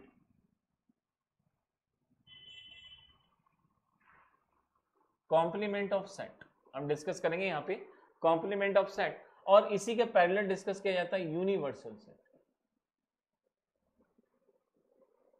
कॉम्प्लीमेंट ऑफ सेट और यूनिवर्सल सेट, ये दोनों हम डिस्कस करेंगे, बट हम सबसे पहले डिस्कस करेंगे यूनिवर्सल सेट क्या होता है, उसके बाद हम करेंगे कॉम्प्लीमेंट ऑफ सेट। ठीक है, तो अगर देखिए यूनिवर्सल हम सेट की बात करें तो एक बड़ा सिंपल सा एग्जांपल हम ले सकते हैं यहाँ पे कि नेचुरल नंबर जो है, नेचुरल नंबर वो सबसेट है होल नंबर का, ट्रू है। क्लियर है? नेचुरल नंबर 1 2 3 4 5 से स्टार्ट होता है up to infinity, whole number 0 से स्टार्ट होता है, 0 1 2 3 4 5, वो भी अप टू इन्फिनिटी। क्लियर है? तो हम कह सकते हैं n is a subset of w। Similarly आप देखेंगे तो जो w है वो सबसेट हो गया z का, चेक कर सकते हैं। z मतलब कितना हो जाएगा, इंटीजर, इंटीजर में 0 1 2 3 4 5 6, और अगर हम बैक जाते हैं तो -1 -2 -3 -4 एंड सो ऑन। तो उस कंडीशन में हम देखेंगे तो जो होल नंबर होगा वो किसका सबसेट होगा, वो होगा इंटीजर का। Integer is a subset of, आप देखेंगे तो क्या हो जाएगा, रैशनल नंबर। हर इंटीजर को हम रैशनल बना सकते हैं। अगर हमने यहाँ पे 2 लिखा है तो 2 की जगह हम 2/1 करेंगे, वो रैशनल बन जाएगा। अगर 3 है तो 3/1 वो रैशनल बन जाएगा। -5 है तो -5/1 वो रैशनल हो जाएगा। और रैशनल इसके अलावा भी बहुत बड़ा सेट होता है, और ये z वाले सारे उसके सबसेट कहलाएंगे। तो आप देखेंगे जो q होगा वो क्या कहलाएगा, उसका सबसेट, सॉरी z उसका q का सबसेट होगा। अब आप देखेंगे तो q जो होगा वो सबसेट हो जाएगा रियल नंबर, सारे नंबर आ गए उसके, ऑल द नंबर्स, सभी नंबर आ गए। तो हम इस प्रकार से देख सकते हैं कि n is a subset of w, w is a subset of, आप देखेंगे that is a z, z is a q and q is a subset of कितना हो जाएगा, z। क्लियर हो गया? Sorry r। अब हम देखें यहाँ पे तो हम यहाँ पे कॉम्प्लेक्स को भी ऐड कर सकते हैं, कॉम्प्लेक्स नंबर भी हम यहाँ पे ले सकते हैं, वो भी इसका पार्ट होगा। ठीक है, तो आपने क्या देखा यहाँ पे, आपने ये देखा कि सर इतना बड़ा हमको एक सेट मिल रहा है, दैट सेट, इसमें सभी सेट आ जाएं, सारे नंबर ऑफ सेट आ जाएं, ऐसा सेट क्या कहलाएगा, that is called the universal. वो सबसे बड़ा सेट है, उससे बड़ा और कोई नंबर का सेट पॉसिबल नहीं हो सकता। सारे सेट जब आपके पास एक आ जाएंगे तो जब हम उसको डिफाइन करेंगे, उस सभी सेट्स को हम जब डिफाइन करेंगे तो देखिए यूनिवर्सल सेट को हम डिफाइन करते हैं कुछ इस प्रकार से। So that set is called, that is called the universe। ये एक यूनिवर्सल सेट है, और इस सेट के अंदर नेचुरल नंबर है, होल नंबर है, इंटीजर है, पॉजिटिव इंटीजर है, नेगेटिव इंटीजर है, रैशनल है, इरेशनल नंबर है, and all are the, clear हो गया? सो दिस इज द, हमने यहाँ पे यूनिवर्सल सेट फ्रेम कर दिया। क्लियर हो गया? और सब इसके अंदर है। अब चलिए एक छोटा सा सेट इसके अंदर लेके चलते हैं और इसको सॉल्व करते हैं। सपोज हमारे पास में एक यूनिवर्सल सेट है। अब देखिए यूनिवर्स का ये मतलब नहीं कि आपको हमेशा सेट बहुत बड़े फॉर्म में दिखाई देगा। हम यहाँ पे कैपिटल X नाम का एक सेट लेते हैं जिसमें हम एलिमेंट रख लेते हैं 1 2 3 4 5 6 7 एंड 8। क्लियर है? ये हमारे लिए एक यूनिवर्सल सेट होगा कब, जब हम इसके अंदर से एक सेट को बाहर निकाल लें और वो उसका सबसेट बना दें। तो देखिए यहाँ से हमने निकाला 2 3 एंड 6। क्लियर है? अगर हम इसका वेन डायग्राम प्लॉट करें तो देखिए हमारे पास यूनिवर्सल में आ गए इतने नंबर, ए के पास हमारे पास नंबर है, दैट इज द 2, 3 एंड 6। ठीक, रिमेनिंग आप जितने भी नंबर है वो यूनिवर्सल में जब आप फ्रेम करेंगे तो देखिए 1 आपके पास आ जाएगा, 2, 3, 4, 5, 6, 7 और 8। आप देख सकते हैं ये number, this is the set ई। अब देखिए हमने आपसे कहा था कि हम कॉम्प्लीमेंट एंड यूनिवर्सल, तो सबसे पहले हमने यूनिवर्सल समझ लिया। अब हम समझते हैं कॉम्प्लीमेंट का मतलब क्या होता है। कॉम्प्लीमेंट का मतलब होता है किसी भी सेट को छोड़ के बाकी सारे elements, that is the meaning of complement. तो सपोज हमें कॉम्प्लीमेंट ऑपरेशन लगाना है ए के अंदर, इसका मीनिंग ये होता है ए के पास जितने भी एलिमेंट्स हैं उसका होल कॉम्प्लीमेंट, या तो हम ए सी लिखेंगे या हम ए डैश लगाएंगे या फिर हम यहां पे बार लगाते हैं, सभी का मीनिंग कॉम्प्लीमेंट ही होता है। कॉम्प्लीमेंट ऑफ सेट, इसका मीनिंग ये होता है कि जो एलिमेंट सेट ए के पास है उसके अपार्ट कितने एलिमेंट्स आ रहे हैं। तो अगर ए हमारे पास 2, 3, 6 है तो हमारे पास जो ए सी या ए बार निकल के आएगा या ए डैश निकल के आएगा वो एलिमेंट्स हमारे पास आ जाएंगे 1, 4, 5, 7, 8।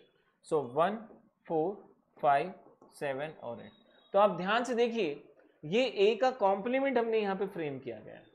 सो कॉम्प्लीमेंट टर्मिनोलॉजीज आप जब भी यूज करेंगे उसमें जितने भी एलिमेंट्स आपको मिल रहे हैं उस एलिमेंट के अपार्ट जितने एलिमेंट्स होंगे वो सभी के सभी कितने निकल के आ जाएंगे, यहाँ पे उसका कॉम्प्लीमेंट कहलाएंगे। और आप देखेंगे यूनिवर्सल जो सेट था हमारे पास इस बार ये था, हर बार यूनिवर्सल आपको इतना बड़ा नंबर हो पॉसिबल नहीं है, वो छोटे नंबर को भी यूनिवर्सल हम मान सकते हैं। और इसी का वो पार्ट था, उसको छोड़ के बाकी जितने भी आए वो सभी आप देखेंगे यहाँ पे कितने आ गए, ऑल आर द, तो this is called the complement of A, आपको ये देखने को मिल जाएगा। क्लियर है? चलिए अब अगर हम इसी क्वेश्चन को थोड़ा सा और डिटेल में स्टडी करें और अगर मैं आपसे ये कहता हूं कि मुझे x का कॉम्प्लीमेंट निकाल के दिखाइए, इस x का जिसको हमने, आप देखेंगे x का कॉम्प्लीमेंट, तो आप देखेंगे हमारे पास x में मात्र इतने ही एलिमेंट हैं, इसके अलावा हमारे पास और कोई एलिमेंट नहीं है। अगर हमें x का कॉम्प्लीमेंट निकालना है तो देखिए इसके बाहर कोई नंबर नहीं है और कोई मौजूद नहीं है हमारे पास, तो इसका कॉम्प्लीमेंट आप नंबर नहीं लिखेंगे, आप इसका कॉम्प्लीमेंट कितना लिखेंगे 5, क्योंकि हमारे लिए x इतना ही नंबर को डिफाइन कर रहा है। इस x को छोड़ के हमारे पास क्या था, कुछ भी नहीं था, क्योंकि ओनली हमारे पास वन सेट था x। तो अगर हमें बोला जाए x का कॉम्प्लीमेंट कितना होगा तो x का कॉम्प्लीमेंट हमारे लिए 5 होगा। क्लियर है? अगर x भी किसी का सबसेट होता और x भी किसी सबसेट से फ्रेम हुआ होता तो उसके बाहर के सारे एलिमेंट्स उसके अंदर आ जाते हैं। तो देखेंगे आप यहाँ पे तो इसका होल कॉम्प्लीमेंट आप देखेंगे तो कुछ भी नहीं आएगा, वो एग्जैक्ट हमको कितना मिलेगा 5 मिलेगा। तो सबसेट के अंदर ये हमें देखना पड़ता है, लेकिन अगर वो इंटायर का कॉम्प्लीमेंट निकालेंगे तो हमें कुछ भी देखने को नहीं मिलेगा।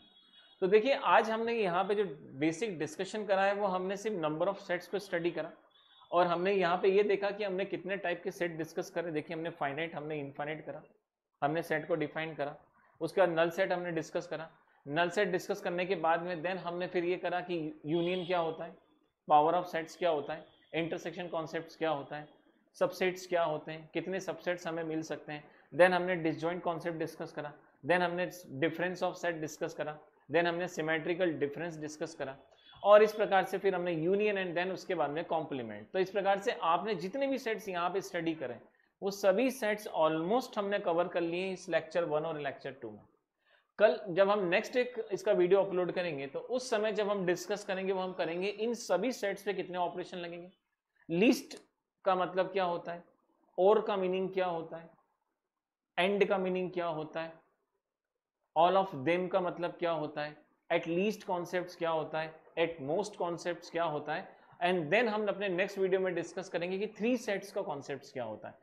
अब जब भी नेक्स्ट वीडियो अपलोड करेंगे तो देखिए उसके अंदर हम मैक्सिमम 3 सेट्स के बारे में स्टडी करेंगे और इन 3 सेट्स से रिलेटेड IIT JEE के अंदर और कॉम्पिटिटिव एग्जाम के अंदर नंबर ऑफ क्वेश्चंस निकल के आते हैं और उसके अंदर आपको A डिफरेंस B भी दिखाई देगा, B डिफरेंस C दिखाई देगा, C डिफरेंस A दिखाई देगा, आपको कई जगह इंटरसेक्शंस दिखाई देंगे, कई जगह आपको कुछ कॉमन रीजन दिखाई देगा और ये एक कॉम्प्लेक्स सेट आपको दिखाई दे रहा है। इसकी हम सारी प्रॉपर्टीज को नेक्स्ट वीडियो में हम डिस्कस करेंगे। तो चलिए आज के लिए इतना ही, थैंक यू वेरी मच। इसको हम नेक्स्ट 3rd वीडियो में हम इसकी सारी प्रॉपर्टीज और 3 सेट्स की स्टडी करेंगे। Thank you very much.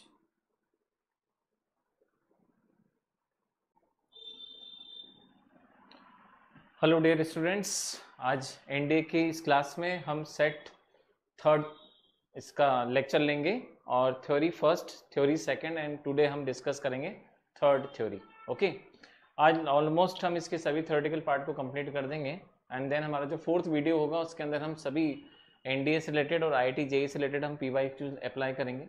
और इसके अपार्ट फ्रॉम हम जितने और क्वेश्चंस लगा सकते हैं जो बहुत ज़्यादा अप्रोप्रिएट क्वेश्चन है जिस पे मैक्सिमम क्वेश्चंस हर साल बनते हैं, तो लगभग हमारे 2-3 जो सीरीज होगी उसमें हम सभी पैटर्न्स के क्वेश्चन को डिस्कस करेंगे। तो आज हम जितना भी थ्योरेटिकल पार्ट है इस लेक्चर में हम उसको ओवर करेंगे एंड देन उसके बाद नेक्स्ट जो लेक्चर होगा उसके अंदर हम मैक्सिमम जितने भी क्वेश्चंस पीवाईक्यूज के आए हुए हैं NDA as well as other engineering exam, IIT JEE exams के अंदर, विटसेट एग्जाम के अंदर ऑलमोस्ट सब उसको हम पूरा कवर करेंगे। उसकी भी 2-3 सीरीज हम जरूर बनाएंगे। तो चलिए, जय हिंद, हम स्टार्ट करते हैं। तो देखिए, सेट फर्स्ट के अंदर हमने जो डिस्कस किया था what is the set, types of the set, variety of the set. Then second lecture में हमने डिस्कस करा था subset, union, intersection, universal, complement and A difference, B difference है, सिमेट्रिकल, डिसजॉइंट, ये हमने मैक्सिमम पोर्शन कवर करा था। Right, आज हम जो डिस्कस करने वाले हैं हम कार्डिनल कॉन्सेप्ट डिस्कस करेंगे। ओके, तो सबसे पहले तो हम ये समझें कि what the meaning of the cardinal sets का मीनिंग क्या होता है। तो हमारा जो हेडिंग होगा आज का होगा that is a cardinal concept of set. Okay, तो हम यहाँ पे जो डिस्कस करेंगे वो cardinal concept of set discuss करेंगे first of all. Second thing, अब सबसे पहले अगर हम यहाँ पे एक सेट कंसीडर करें, let this is the Venn diagram of set A which contain is a 1 2 3 4 5 and the 6. There are the 6 element in this set. Okay, so cardinal का कॉन्सेप्ट क्या होता है, इसको रिप्रेजेंट कैसे किया जाता है। तो देखिए, सबसे पहले तो कार्डिनल मतलब एन है। एन ए का मतलब होता है number of elements which belongs to any set. मतलब हमें टोटल नंबर ऑफ एलिमेंट्स बताना है कि ए के पास टोटल कितने एलिमेंट्स हैं। सो देखिए 1 2 3 4 5 6, तो यहाँ पे हमारे पास 6 एलिमेंट्स आ जाएंगे। सपोज हम यहाँ पे एक सेट कंसिडर करते हैं B set and that is the A B C D E. Okay, और इसके अंदर भी हम 6 एलिमेंट्स कंसिडर कर लेते हैं। Okay, so 1 2 3 4 5 6 there are the 6 numbers here, A B C D E F, there are the 6 alphabet. अब आप देखेंगे तो हम क्या करेंगे, यहाँ पे अगर इसका कार्डिनल हम फाइंड करेंगे तो number of B is represent by 6 also. So cardinal means उसके अंदर टोटल कितने एलिमेंट्स हैं, उसको कितने एलिमेंट्स बिलोंग कर रहे हैं उस सेट को, हम उसका कार्डिनल कहते हैं। अब देखिए, आप जानते हैं कि 2 सेट्स और मोर देन 2 सेट्स के अंदर कई एलिमेंट्स कॉमन भी आते हैं, कुछ एलिमेंट कॉमन नहीं आते हैं। जैसे ये दोनों डिसजॉइंट सेट है। ओके, तो डिसजॉइंट सेट के अंदर अगर हम चाहें तो इनका कार्डिनल हमने फाइंड कर लिया। अब हम इस पर एक ऑपरेशन अप्लाई करें, मान के चलिए, और हम इस कार्डिनल पे एक ऑपरेशन अप्लाई करते हैं यूनियन। ओके, तो देखिए यूनियन ऑलरेडी हमने डिस्कस किया हुआ है हमारे सेकंड लेक्चर में। यूनियन दैट मीन्स क्या, क्लब करना है 2 एंड मोर देन 2 सेट्स को। आप 2 सेट्स या मोर देन 2 सेट्स को क्लब कर दीजिए। तो देखिए, अगर हम यहाँ पे क्लब करते हैं 2 सेट्स को तो हम एक नया सेट्स फ्रेम कर सकते हैं, तो that is the A union B. Okay, तो हमको ए यूनियन बी जो सेट मिलेगा 1 2 3 4 5 6 A B C D E F, you can see that this is the new set and this is called the A union B. There is a no element common in A and B. So अगर हमसे यहाँ से इसका cardinal अगर find करने को बोला जाए कि इसका कार्डिनल A यूनियन B का हमें क्या मिलेगा, तो देखिए number of A union B, अगर हम इसका कार्डिनल फाइंड करेंगे सो number of A plus number of B, और हम जानते हैं इनके अंदर कुछ भी इंटरसेक्शन नहीं था, कुछ कॉमन नहीं था। तो आप देखेंगे number of A intersection B, इसका खुद का कार्डिनल कितना है, 0। इसके अंदर कोई एलिमेंट ही नहीं, कोई एलिमेंट कॉमन नहीं। तो उस कंडीशन में जब हम इसको चेक करेंगे तो उस कंडीशन में हमें क्या मिलेगा, इसका नेट कार्डिनल जो निकल के आ जाएगा 6 + 6, तो number of A union B, इसका कार्डिनल हमें कितना मिल जाएगा, इट वुड बी 12। तो इस प्रकार से हम देखेंगे यहाँ पे हमें टोटल 12 कार्डिनल्स या ए यूनियन बी के टोटल एलिमेंट्स हमें दिखाई देंगे। चलिए आगे बढ़ते हैं। अब हम इसका नेक्स्ट कॉन्सेप्ट डिस्कस करते हैं। क्लियर है? अब चलिए अगर इसका अगला कॉन्सेप्ट डिस्कस करते हैं और हम कुछ ऐसा सेट लेते हैं जो डिसजॉइंट नहीं है। अभी आपने देखा था कि डिसजॉइंट सेट था, अब हम इसके अंदर नॉन डिसजॉइंट सेट लेके हम एक प्रॉब्लम को सॉल्व करते हैं। क्लियर है? Suppose this is the any set A, ये हमारे पास कोई set A, and this is the any set B, right, and this is the set A, this is the set B, 1 2 3 4 5 6 7 8 9 and 10, right. और यहाँ पे हम एक एलिमेंट और ले लेते हैं 11 and 12. So you can see that we have a two sets A and B and there is something common between A and B, right? अब हमें इसका कार्डिनल फाइंड करना है कि इसका कार्डिनल से कार्डिनल का फॉर्मूला क्या बनेगा। तो सबसे पहले तो अगर हम ध्यान से देखें तो number of A, so 1 2 3 4 5 6, sir इसके पास टोटल एलिमेंट 6 है।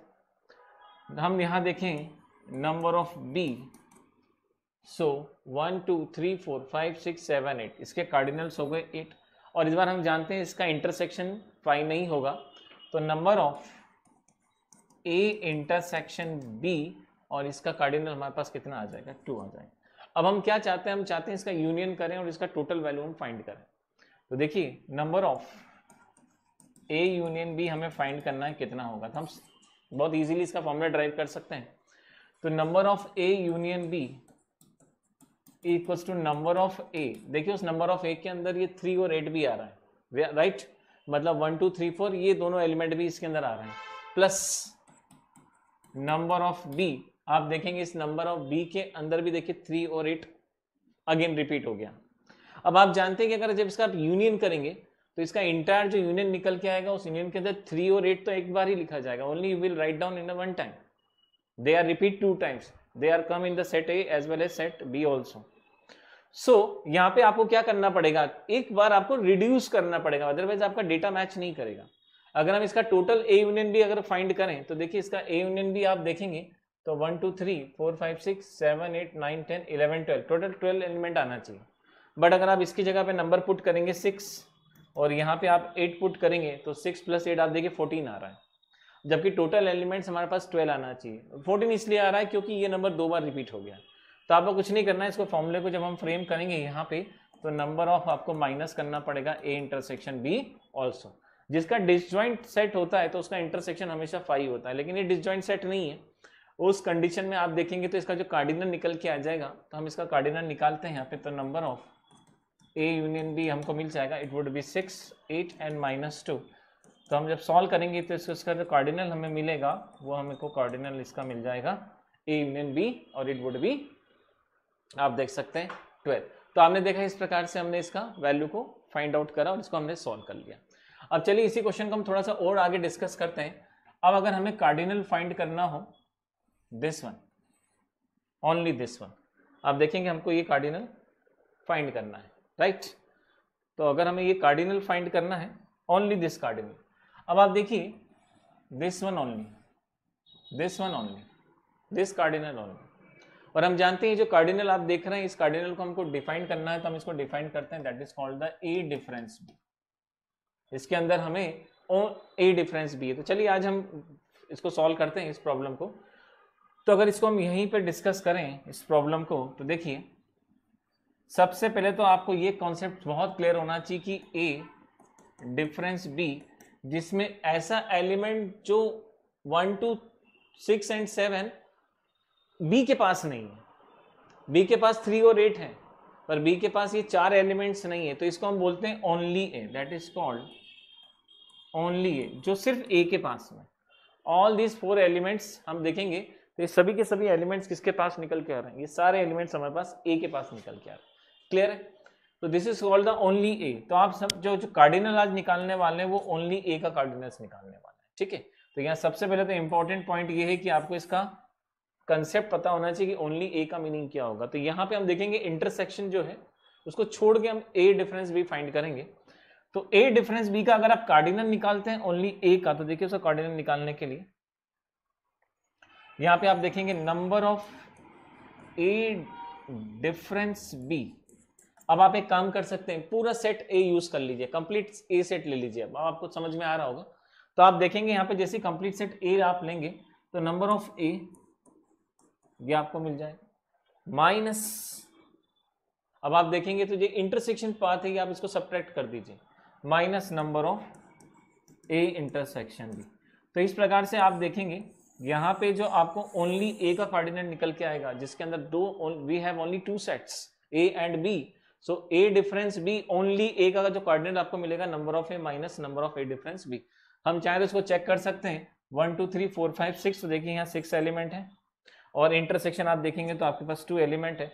सॉल्व करने पे हमें एग्जैक्ट यहाँ पे 4 एलिमेंट मिलेंगे और देखिए only A, that means only 4 elements. Okay, तो ये रहा आपके पास फर्स्ट केस। अब अगर हम सेकेंड केस अप्लाई करें कि वी वांट ओनली बी, हमें सिर्फ ओनली बी निकालना है। अब आप समझ गए होंगे ओनली बी का मीनिंग क्या हो जाएगा। This part is called, that is called only B, that is represent only B, it is also, this is only B and it is represent bye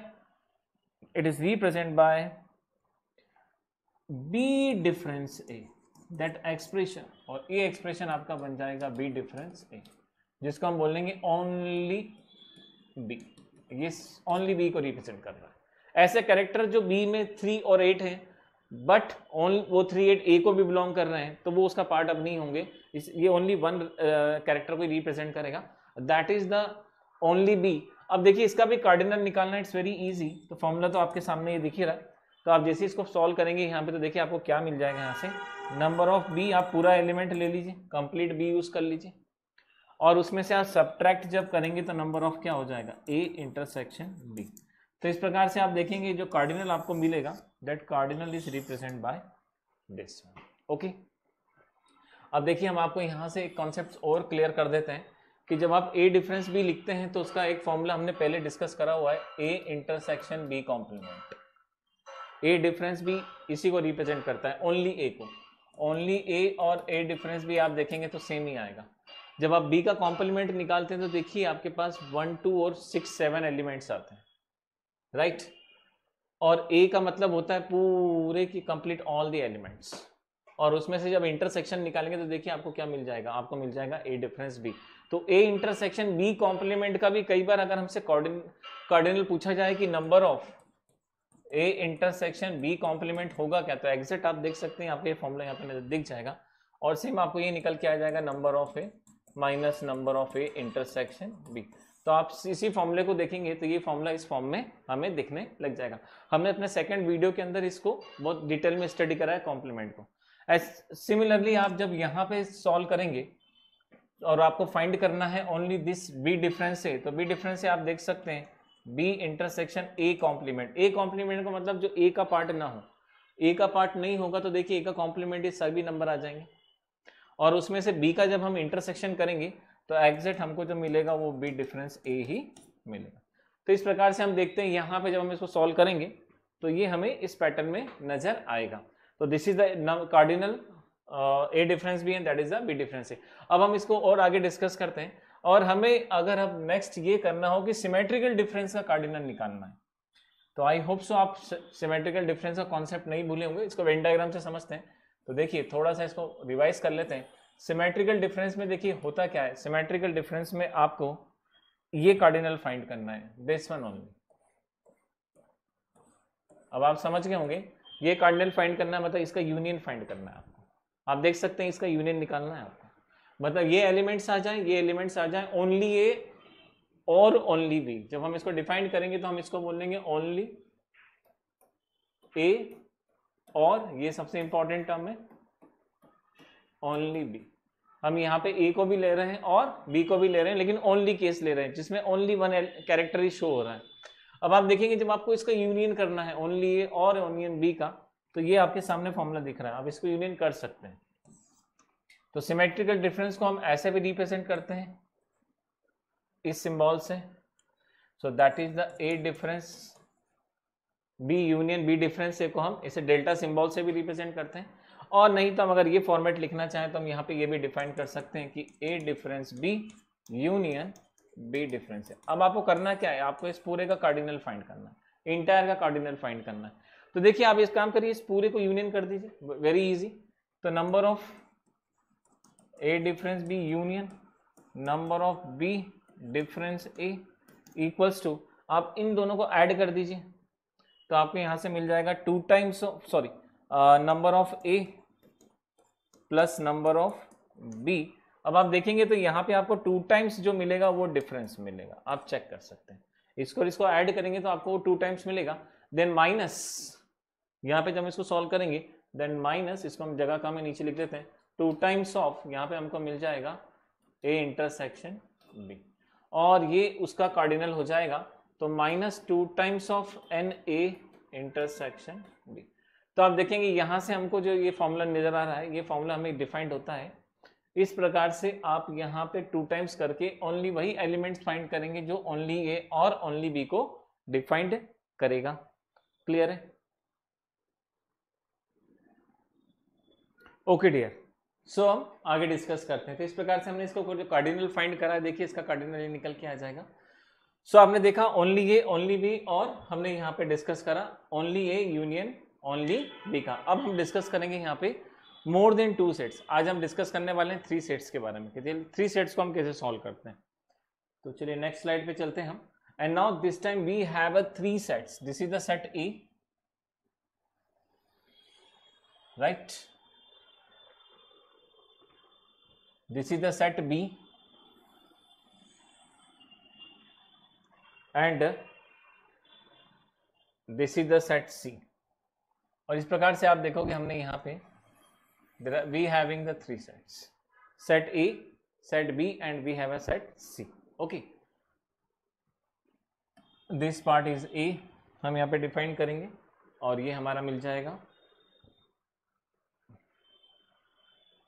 set A only, set A, that is the set B and that is the set E। Clear है? अब देखिए हम यहाँ पे कुछ elements ले लेते हैं। अब हम एलिमेंट्स यहाँ पे, सपोज हमने यहाँ पे एलिमेंट लिया 1 2 3 4 5 6 7 8 9 10 11 12 13 14 15 16, राइट। यहाँ पे एक नंबर और ले लेते हैं हम, यहाँ पे एक नंबर हम चाहें तो देखिए इसमें हम एक नंबर और ऐड कर देते हैं, that is the 17, that is the 18, right. So these are the set A, these are and set B and set C. आप देखेंगे तो हमारे पास में सेट। अब एक काम करते हैं, हम cardinal of set A find करते हैं। देखिए ए का कार्डिनल हमारे पास कितना आ रहा है, तो दैट इज द 1 2 3 4 5 6 7 8 9 एंड 10। तो आप देखेंगे हमारे पास में यहाँ पे 10 कार्डिनल्स निकल के आ रहा है। ओके, सिमिलरली जब हम बात करते हैं यहाँ पे सेकंड केस की नंबर ऑफ बी, हमारे पास कार्डिनल कितना निकल के आ जाएगा, बी कार्डिनल। तो देखिए बी कार्डिनल हम निकालेंगे तो 1 2 3 4 5 6 7 8 9 एंड 10, ये भी 10 निकल के आ रहा है। और कार्डिनल जब हम सी फाइंड करेंगे तो 1 2 3 4 5 6 7 8 और 9। तो आप देखेंगे यहाँ से इंडिविजुअल हमें इनके कार्डिनल्स निकल के आ रहा है, ये इनके कार्डिनल आपको दिखाई दे रहे हैं। अब अगर हम ध्यान से देखें तो that is the A intersection B, the cardinal of A intersection B. गौर से आप देखें तो आपको ए इंटरसेक्शन बी कार्डिनल नजर आएगा, right, cardinal A intersection B, A intersection B, ये आपको कार्डिनल नजर आएगा, जिसमें है 1 2 3 4 एंड 5, राइट। क्लियर है? सिमिलरली आप देखेंगे कार्डिनल बी इंटरसेक्शन सी, ये आपके पास बी और सी, तो बी इंटरसेक्शन सी जब आप देखेंगे यहां पे तो बी इंटरसेक्शन देखेगा 1 2 3 4। क्लियर है? थर्ड जब हम डिस्कस करेंगे cardinal this one and A intersection C, तो देखिए कितना हमें मिल जाएगा 1 2 3 एंड 4, ये भी 4 निकल के आ रहा है। अब आप देखिए यहाँ पे हमें एक कार्डिनल और दिखाई देगा जिसके अंदर number of A intersection B और इंटरसेक्शन कितना से निकल के आ रहा है। A intersection B intersection C जब हम देखते हैं तो देखिए ओनली 2 एलिमेंट्स हमको मिल रहे हैं। तो इस प्रकार से आप देखेंगे हमारे पास में ऑलमोस्ट सभी के कार्डिनल्स निकल के आ चुके हैं। अब हमें फाइंड करना है कि इसका एटलीस्ट केस क्या होगा। एटलीस्ट में होता है सभी को काउंट कर लो, पूरे एलिमेंट्स आ जाए। ओनली ए कितना आ जाएगा, ओनली बी कितना हो जाएगा, ओनली सी कितना हो जाएगा। हमारे पास में ए एंड बी कितने केस क्या कौन, और बी और सी और ए का यूनियन कितना बनेगा। इस प्रकार से हम एन नंबर ऑफ इसके फॉर्मुलेस निकाल सकते हैं। तो चलिए एक काम करते हैं, आज हम इसका फॉर्मूला डिराइव करते हैं। क्लियर है? तो सबसे पहले हम इसका फॉर्मूला डिराइव कर लेते हैं। यहाँ पे चलिए तो अगले इसमें हम सॉल्व करते हैं। तो number of A union B union C को हम सॉल्व करते हैं, इसको हम बोलते हैं, क्लियर है, जिसके अंदर हम क्या डिफाइन करना चाहते हैं, हम यहाँ पे डिफाइन करना चाहते हैं, हमने तीनों को ले लिया, एटलीस्ट वन ऑफ देम, इसको हम बोलते हैं at least one of them, right. तो आज हम फॉर्मूला ड्राइव करने वाले हैं, that is the at least one of them. At least one of them का मतलब क्या हो जाएगा, जिसके अंदर ए भी आ जाए, बी भी आ जाए और सी आ जाए, या तो एक सेट ए हो बी हो। जब हम एटलीस्ट वन ऑफ देम बोलते हैं मतलब एक से ज्यादा भी पॉसिबिलिटीज हैं, तो हम तीनों सेट का क्या फाइंड करेंगे, यूनियन फाइंड करेंगे। चलिए इसका एक फॉर्मूला ड्राइव कर लेते हैं। तो यहां से हम फॉर्मूला ड्राइव करेंगे number of A union B, number of B union C का। तो देखिए इसको ड्राइव करना बड़ा ईजी है। तो number of A union B union C, तो एक काम करिए आप इस पूरे को एक एलिमेंट मान लीजिए थोड़ी देर के लिए कि ये वन ही एलिमेंट है। अगर ये वन एलिमेंट है, ओनली वन एलिमेंट है, ओनली वन एलिमेंट है, देखिए ये फॉर्मूला आपको ऐसा नजर आएगा, जिसके अंदर आप देखेंगे तो number of A union B का भी हमने फॉर्मूला ड्राइव करा था यूनिक वाले का। आप देखेंगे यहाँ पे ए यूनियन बी का फॉर्मूला हमारे पास ये था, इंटरसेक्शन का हमारे पास भी वहां पे इंटरसेक्शन आ रहा है। तो देखिए अगर हम इसको इंटरसेक्ट करते हैं तो number of A union B हमारे पास हो जाता है number of A plus number of B minus number of A intersection B का फॉर्मूला। ओके, अब देखिए इसी फॉर्मूले को हम दोबारा से यूज करते हैं यहाँ पे। तो आप इसको एक एलिमेंट मान लीजिए भाई, इस ओनली वन एलिमेंट, तो ये एक सेट हो गया और इन दोनों को यूनियन को आप ओनली वन कंसिडर करें। तो हम इसमें आप वही दो वाला फॉर्मूला लगाते हैं यहाँ पे। तो number of A plus number of B, B मतलब ये complete, minus number of A intersection और ये बी यूनियन सी। सबसे पहले तो हम ये फॉर्मूला देखें, राइट। अब चलिए इसको सॉल्व करते हैं यहां से। So number of A no change. अब फिर से आप देखिए तो बी यूनियन सी का फॉर्मूला अप्लाई हो गया यहाँ पे, तो लगा दीजिए आप। तो number of B plus number of C minus number of B intersection C, ये पूरा के पूरा फॉर्मूला देखिए आपको यहाँ नजर आ रहा है, दिस वन। क्लियर हो गया। तो अब देखिए आगे बढ़ते हैं हम यहाँ से। अब आपको यहाँ पे, अब देखिए यहाँ पे डी मॉर्गन्स लॉ लग रहा है, हम यहाँ पे सबसे पहले डी मॉर्गन्स लॉ लगाते हैं। तो एन माइनस के साथ इसको बाहर ही रखते हैं। जैसे हमने डी मॉर्गन लॉ लगाया है यहाँ पे, तो ए इंटरसेक्शन बी यूनियन, आप देखेंगे A intersection C, sorry De Morgan's law में गलत बोल गया, डिस्ट्रीब्यूटिव लॉ, माय मिस्टेक। तो देखेंगे यहाँ पे हमने कौन सा लॉ अप्लाई कर दिया, हमने अप्लाई करा यहाँ पे डिस्ट्रीब्यूटिव लॉ। अब आप फिर से देखिए तो देखिए दो सेट का फिर से यूनियन अप्लाई हो रहा है आपको, तो आपको ये फॉर्मूला बार बार अप्लाई करना है। तो अब कहाँ चेंज नहीं आएगा, नंबर ऑफ ए में देखिए कोई चेंज नहीं आएगा, नंबर ऑफ बी में चेंज नहीं होगा, प्लस नंबर ऑफ सी में चेंज नहीं आएगा, minus number of B intersection C में चेंज नहीं आएगा। अब आप फिर से यूनियन का फॉर्मूला लगाइए और माइनस एन को देखिए हम बाहर ही रखते हैं। तो पहला ए यूनियन बी का फॉर्मूला लगा रहे हैं, देखिए यहाँ पे आप ए यूनियन बी का जो फॉर्मूला होता है, तो फर्स्ट आप देखेंगे यहाँ पे this one, only this one, ये पहला, प्लस आप देखेंगे सेकंड केस एंड माइनस जब हम इसको इंटरसेक्शन निकालेंगे, तो देखिए इसका इंटरसेक्शन जब हम निकालेंगे यहां से तो मिल जाएगा ए इंटरसेक्शन बी इंटरसेक्शन, हम देखेंगे ए इंटरसेक्शन सी, आप चेक कर सकते हैं। अब फाइनल देखिए हमको यहां से पूरा फॉर्मूला निकल के आ जाएगा। तो number of A plus number of B plus number of C minus number of B intersection C. अब इसका अंदर आप मल्टीप्लाई कर दीजिए, तो देखिए यहां से भी, यहां से मिल जाएगा minus number of A intersection B, फिर माइनस इंटू करेंगे तो minus number of A intersection C, और ये पूरे का इंटरसेक्शन निकल जाएगा और माइनस माइनस देखिए प्लस हो जाएगा। तो प्लस हमको यहां से मिल जाएगा number of A intersection B और इंटरसेक्शन। तो इस प्रकार से आपने क्या देखा, इस प्रकार से हमने देखा कि इस फॉर्मूले को हमने ड्राइव करा। तो आप देखेंगे एटलीस्ट वन ऑफ देम, कम से कम कोई एक आए, तो उसके अंदर हमने तीनों को काउंट करा, तीनों को ऐड करा, तो यहां से जो आपको ये फॉर्मूला नजर आ जाएगा, ये आपके पास जो फॉर्मूला होगा, ये फॉर्मूला होगा number of A union B और यूनियन सी का। तो इस प्रकार से देखिए हमने यहाँ पे फॉर्मूले को ड्राइव करा है, तो ये आपके पास निकल के आया, एटलीस्ट वन ऑफ देम का फॉर्मूला निकल के आ गया। अब चलिए हम दोबारा से हमने डायग्राम पे चलते हैं, मूव करते हैं।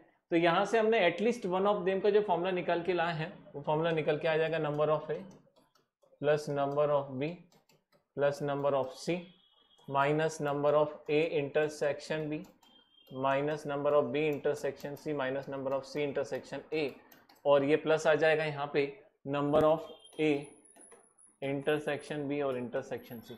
इसके अंदर हम यहाँ पे तीनों एलिमेंट्स को क्या करेंगे, यूज कर लेंगे। ओके, अब देखिए हम यहाँ पे सॉल्व करने वाले हैं, ओनली ए वाला केस स्टडी करेंगे।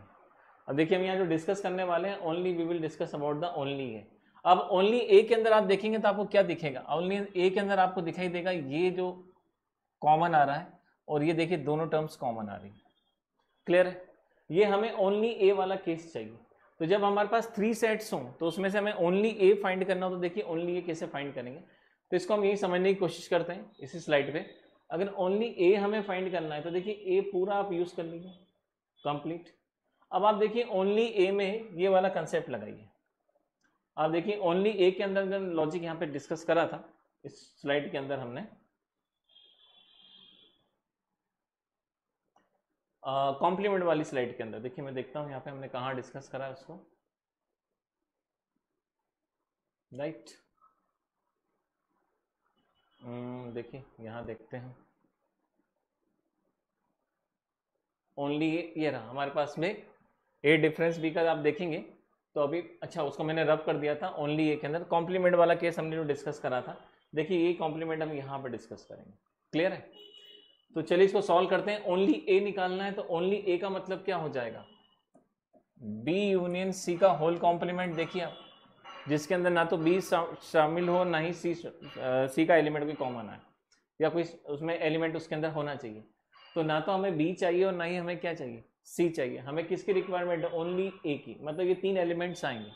तो आप देखेंगे जो फॉर्मूला हमने पहले लगाया था वही फॉर्मूला लगाएंगे यहाँ पे, कि ए को कंप्लीट लेके इंटरसेक्शन हम बी यूनियन सी का क्या लगा दें, होल कॉम्प्लीमेंट लगा दें, तो हमको वैल्यू मिल जाएगा। अब एक काम करते हैं, यहाँ से देखिए इस फॉर्मूले को ड्राइव करते हैं। ठीक है, तो ओनली ए अगर हमको फाइंड करना है, that is only A. Only A के अंदर ना तो बी काउंट होना चाहिए ना ही सी काउंट होना चाहिए। देखिए फॉर्मूला कैसे ड्राइव करेंगे। तो ओनली ए ड्राइव करने के लिए काम कीजिए, आप सभी एलिमेंट्स नंबर ऑफ ए के ले लीजिए, सारे के सारे एलिमेंट्स ले लीजिए, एंटायर एलिमेंट्स ले लीजिए। उसमें से एक काम कीजिए, आप इस एलिमेंट्स को देखिए यहाँ से हटाना शुरू कीजिए। तो नंबर ऑफ आप हटाएंगे A intersection B. A intersection B का मतलब क्या है, जिसको ए का भी नॉलेज है और जिसको बी का भी नॉलेज है, वो एलिमेंट हमें नहीं चाहिए जो ऑलरेडी ए के पास आ चुके हैं। तो देखिए हमने ये पूरा एलिमेंट यहाँ से रिमूव कर दिया। अब हमें सेकंड क्या करना है, रिमूव करना है ए के पास ये वाला पार्ट भी है, ये भी रिमूव करना है। और हमें रिमूव करना है ए और सी में जो कॉमन आ रहा है, जो ए और सी के अंदर है वो भी एलिमेंट हमें नहीं चाहिए, जिसको ए का भी नॉलेज है और सी का भी नॉलेज। तो देखिए ए इंटरसेक्शन सी, ये कैरेक्टर्स भी हमको नहीं रिक्वायरमेंट है, हमें ओनली ए रिक्वायरमेंट है। अब आप देखेंगे यहाँ पे, तो ये वाला डेटा देखिए आपके पास 2 बार आ चुका है, सेम डेटा। ये डेटा आपके पास इस राउंड में भी आया था और सेम डेटा आपके पास राउंड में भी आया था। तो आपको इसको बैलेंस करने के लिए एक बार वन टाइम आपको उसको क्या करना पड़ेगा, आपको उसको लेना पड़ेगा वन टाइम। जैसे आप लेंगे तो वन टाइम आपका ए इंटरसेक्शन बी और इंटरसेक्शन कितना हो जाएगा, सी आ जाएगा। तो हमने देखा, हमने यहाँ पे ये फॉर्मूला। अब हम देखते हैं फॉर्मूला सही है या इसमें भी कोई एरर है, और अगर एरर होगा तो उसको हम रिमूव कैसे कर सकते हैं। तो देखिए नंबर ऑफ ए हमारे पास ऑलरेडी कितने आ रहे हैं, हमारे पास नंबर ऑफ ए आ रहे हैं 10। Number of A intersection B अगर हम देखें तो number of A intersection B हमारे पास में 5 आ रहे हैं, 1 2 3 4 एंड 5। देखिए उसको रिमूव कर दिया। माइनस ए इंटरसेक्शन सी अगर हम सॉल्व करें 1 2 3 4, देखिए हमारे पास 4 है। और यहाँ से हम देखेंगे तो ये 2 एलिमेंट्स हमें कॉमन आ रहे हैं। तो अगर हम इसको सॉल्व करें यहाँ से, देखिए ये मिल जाएगा हमें 12 और ये मिल जाएगा हमें माइनस का 9। जब इसको हम सॉल्व करेंगे तो हमें एग्जैक्ट आंसर कितना आना चाहिए, 3 आना चाहिए। देखिए हमारा आंसर बिल्कुल 3 आ रहा है। तो उस कंडीशन में हमने क्या देखा, हमने एक फॉर्मूला ड्राइव करा, और फॉर्मूला हमने ड्राइव करा ओनली ए का, और ओनली ए का जो फॉर्मूला हमको ड्राइव मिला वो एग्जैक्ट हमें ये फॉर्मूला मिला, जिसके अंदर बी यूनियन सी का होल कॉम्प्लीमेंट है वो शामिल नहीं है, और ए के वो कैरेक्टर शामिल है जिनके किसी भी एक सब्जेक्ट का नॉलेज है। इस प्रकार से हमने देखा यहाँ पे 3, 1 एंड 2 ये इसको डिफाइंड करेगा, राइट। इसी प्रकार से एक काम करिए, आप यहाँ पे ओनली बी भी फाइंड कर सकते हैं। तो देखिए कितना इजी है। तो बी इंटरसेक्शन ओनली बी चाहिए, मतलब ना तो ए की रिक्वायरमेंट है ना ही सी की रिक्वायरमेंट, तो ए और सी को साथ में ले लो, ले लिया और उसका क्या अप्लाई कर दिया आपने, कॉम्प्लीमेंट अप्लाई कर दिया। जैसे आप उसका कॉम्प्लीमेंट अप्लाई करेंगे तो देखिए पूरा नंबर ऑफ बी ले लीजिए, पूरे एलिमेंट्स आ गए। बी में वो कैरेक्टर नहीं चाहिए जिनको 2 या मोर देन 2 का नॉलेज है, तो देखिए इसमें से हम ए इंटरसेक्शन बी करेंगे, वो रिमूव कर देंगे जिनको ए और बी दोनों का नॉलेज है, और हम रिमूव करेंगे बी इंटरसेक्शन सी। लेकिन जब आप ये करेंगे तो ये 2 टाइम्स फिर से ऐड हो जाएगा यहाँ पे, तो अब इसको रिमूव करने के लिए आपको एक बार बैलेंस करना पड़ेगा। देखिए यहाँ पे ये 2 टाइम्स आ रहा है, तो जैसे आप बैलेंस करेंगे तो यहाँ से आपको फॉर्मूला मिल जाएगा number of A intersection B और इंटरसेक्शन सी। ये आपका निकल के आ गया ओनली बी। सिमिलरली जब आप निकालेंगे ओनली सी कैरेक्टर जब आप निकालेंगे तो देखिए ओनली सी के अंदर क्या ले लीजिए आप, पूरे एलिमेंट्स ले लीजिए सी के एंटायर, और बी और ए को रिमूव कर दीजिए, बी और एलिमेंट वाले ए चाहिए नहीं, तो सी का इंटरसेक्शन बी यूनियन ए के होल कॉम्प्लीमेंट से कर दीजिए। तो जब आप इंटायर सी लेंगे यहाँ पे तो आपको मिल जाएगा पूरा सी का एलिमेंट। अब आप उसमें से वो एलिमेंट हटाएंगे जिनको टू कैरेक्टर का नॉलेज है या मोर देन 2 का है, तो number of C intersection B remove कर दीजिए और minus number of C intersection A remove कर दीजिए। फिर आप देखेंगे तो अगेन ये 2 टाइम्स ऐड हो जाएगा, काउंट हो रहा है, तो उसको बैलेंस करने के लिए यहाँ पे आप एक बार और सेम फॉर्मेट अप्लाई करेंगे, number of A intersection B intersection C. तो इस प्रकार से आपने देखा ओनली ए, आपने देखा ओनली बी और आपने देखा ओनली सी। हमने तीनों कैरेक्टर्स यहाँ पे यूज कर लिए और तीनों कैरेक्टर हम देखेंगे तो हमें एक फॉर्मूला मिल जाएगा, right. So my dear students, I hope so आपका कंसेप्ट समझ में आ रहा होगा जिसको हम ड्राइव कर रहे हैं यहाँ पे।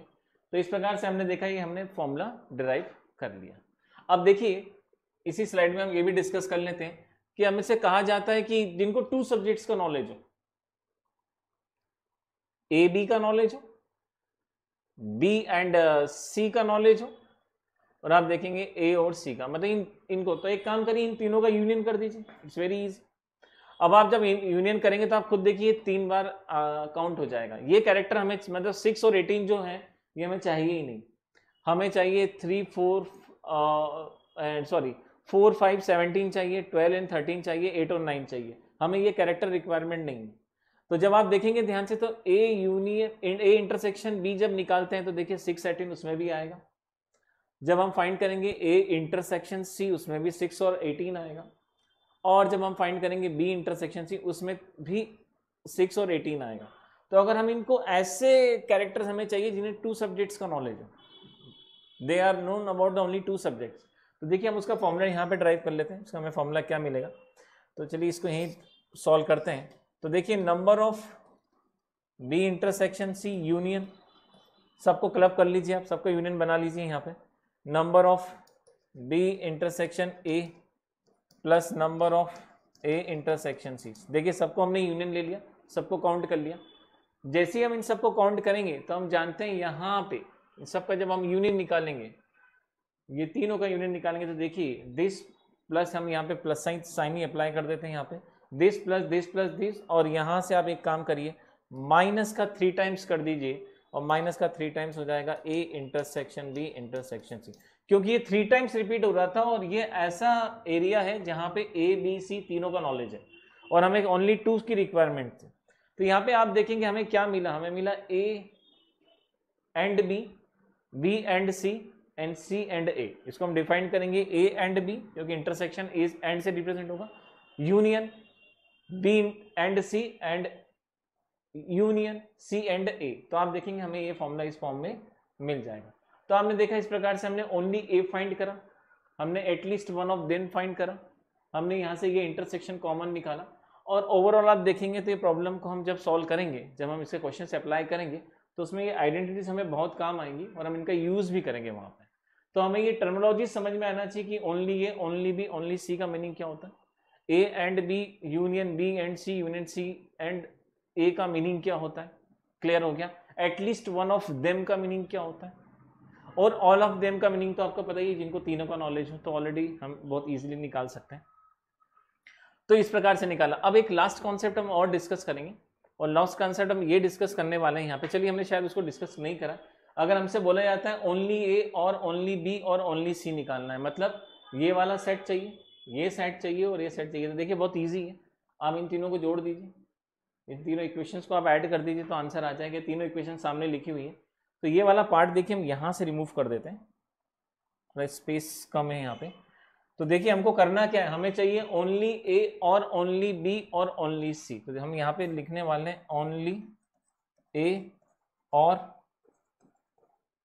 ओनली बी और ओनली सी। तो देखिए तीनों फॉर्मूले आपके सामने लिखे हुए हैं, ऑल फॉर्मूलेज आप देख सकते हैं। ये ओनली ए को रिप्रेजेंट कर रहा है ये फॉर्मूला, क्लियर हो गया। ये ओनली बी को और ये ओनली सी को, तो तीनों को क्लब कर दीजिए आप।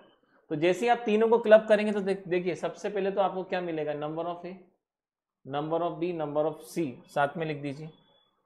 तो यहाँ पे आप देखेंगे, यहाँ पे हम देखेंगे, यहाँ पे राइट, तो नंबर ऑफ ए